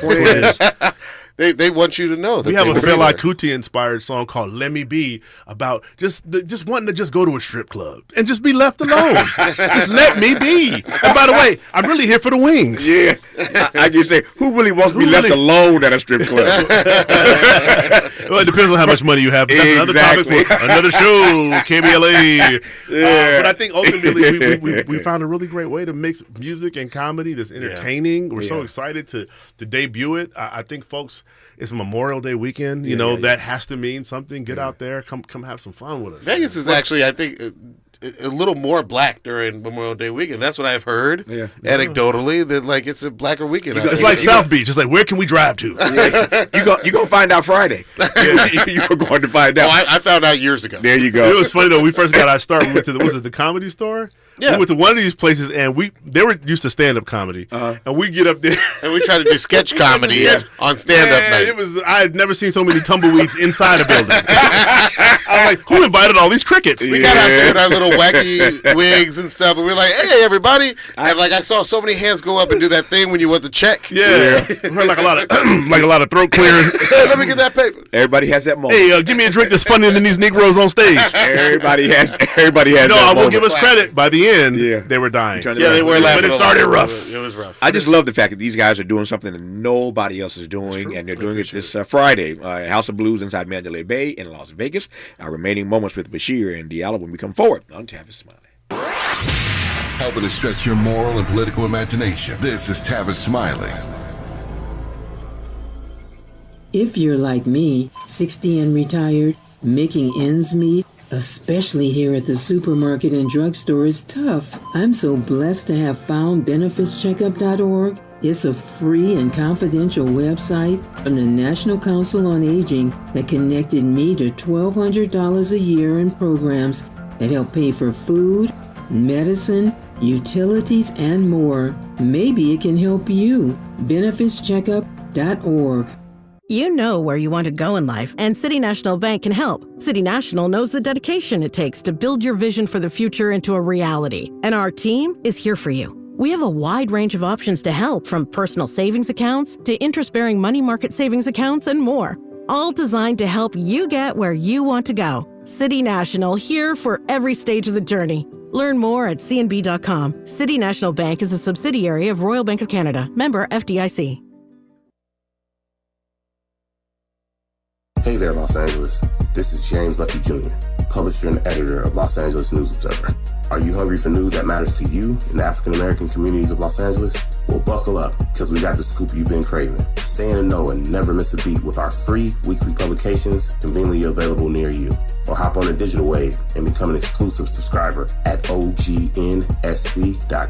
Don't forget to join the party on Instagram and Twitter at OGNSCINC for behind-the-scenes access and sizzling updates. No more FOMO.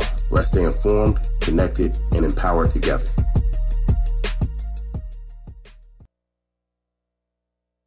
I can't believe how spotless my floors look after using the Swiffer Power Mop. No more dragging around a heavy mop and messy bucket. Now I get the same deep clean without all the work. Thanks to the powerful solution and scrubbing pad of the Swiffer Power Mop, dirt and grime don't stand a chance, and I don't break a sweat. Mic drop. Mop drop. Swiffer Power Mop. Swiffer Power Mop. A smarter way to mop. Try it or your money back. Huge news. Right now at Wendy's, you can get a Son of Baconator for just $3. I don't think you understand this situation. The Son of Baconator is only $3 for a limited time. You know, smoked bacon, rich melted cheese. That Son of Baconator is only $3. Thank you to whoever wished upon that star. For bacon that just won't quit, gotta be Wendy's. U.S. price and participation may vary. Prices may be higher in Alaska and Hawaii, not valid on a combo or on third-party delivery platforms. Sometimes he fails at fitting in, but we're okay with that. You're inside the Tavis Smiley Show. You are indeed with Bashir Salahuddin and Diallo Riddle. They are doing their thing this Friday in Vegas, based on Sherman Showcase. You're going to love it. Again, they're inside the Mandalay Bay at the House of Blues, and you are invited to attend if you can get a ticket for this Friday. Yeah, no, you can get a ticket. In fact, you know, come into the slot machine right outside the House of Blues. We'll have some fun. So bring the family. Yeah. Family. So here's what I'm thinking about as I listen to you guys in this hour and just watch your stuff and the way you guys have grown. What's the end game here? What's the long-term plan for what you guys want to do with all this genius talent you possess? Well, I think independence is very important to us. And I think that, the thing about us is that, like Diallo said, where we really got our start was just trying to be the funniest person in a big family. If you're from a big family, you got to talk up. If you don't talk up, you might not get fed. Don't I know? You got to tell Big Mama, I ain't going to play. So I think for us, that was the, education that we really had was big black families. And so I think the end game is how do we keep entertaining those people? Whenever I have a lot of family, for example, in Miami. It's one of my favorite cities. When I'm down there and we're all watching our stuff, I actually put on Sherman Showcase to see what they like, what they laugh at. And I'm just so filled with joy when I have a 10 or 11-year-old cousin who's laughing at something. Because I'm like, ooh, I got to tell the advertisers. Hey, man, we got that 1825 crowd, brother. So I think we want to find ways, ultimately, Tavis, to just do this forever, man. And I think part of that will be us figuring out, as we talked about earlier, how do we tap into perhaps new ways of distribution? How do we tap into new ways to make sure that the content is not simply owned, but spread in a way that we control? Because we want to make sure that we get the material out to the people. You know what I mean? I think that even if you're only just now discovering Sherman Showcase on Hulu, only now discovering Southside on HBO Max, doesn't matter. I feel like our jokes we strive for a sort of timelessness. I could not agree more. And I feel like that they age well. You've just played clips from both shows. I've been here laughing I forgot all about this. You know what I mean? So and it's such a treat. I remember watching I'm sorry. No, go ahead. I remember watching Robert Townsend and his partners in crime. We had the great pleasure of meeting Robert. Yeah, we met Robert. I don't want to go to actor. He's a legend. Let's just say he's somebody who Hollywood Shuffle have looked up to since the beginning. By the way, Hollywood Shuffle unfortunately has aged really well. If you watch it now, you're like, oh God, they were saying hey, this stuff ain't gonna happen no more. Exactly. Sorry, fellas. Sorry, Keenan. Yeah. Sorry, Mr. Wayans. It's still happening like that. But I think for us, it's we saw the partners in crime. And I just remember being so happy and laughing, and there was new types of jokes, and it wasn't the same OBS, and it wasn't what's his name, the guy who did all the black sitcoms, Good Times and Sanford and Son and Norman Lear. It wasn't Norman Lear, right? It wasn't something that still to me, even impactful, still felt somewhat filtered. It felt no, this is a black person came up with this, and I think for us that was very inspirational. We were lucky to grow up on the material of Keenan Mhm. and Robert and Eddie yes, sure. and Martin and all these luminaries. I love the story that you told about Prince and that was on air, right? Was that on air? Okay, Oh, yeah. yeah. Like Yeah. I think that we have Not to be confused with the story he told us off air. Which shall not be repeated. Yeah. You got to tune in to KBLA After Dark for that one. Let me just say. Let me close with this. I feel this. I mean, I feel this deeply. That Cream always rises to the top. You guys are doing really, really good work. It's great stuff. It's funny stuff. I love again the mix of the music and the comedy, and it will soar. It will elevate. I've been in this place a number of times in my career. I'm thinking I'm doing such great work. And this is really great Will stuff. somebody see it? Will somebody see it? Exactly. Will The anybody janitor's like, yeah. Will anybody ever hear it? Yeah.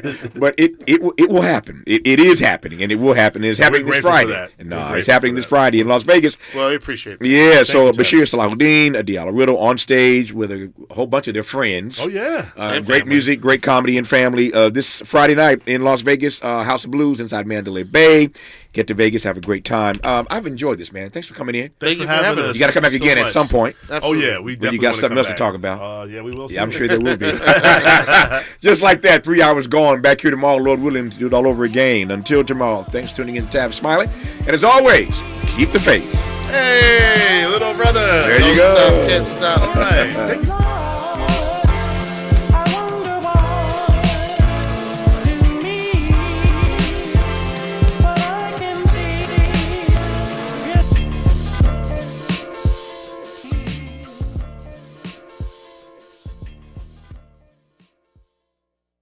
KBLA 1580 Santa Monica. I'm Bree Wood with BIN News Now. Rutgers University in New Jersey has named Louisiana State University President William Tate as its next leader.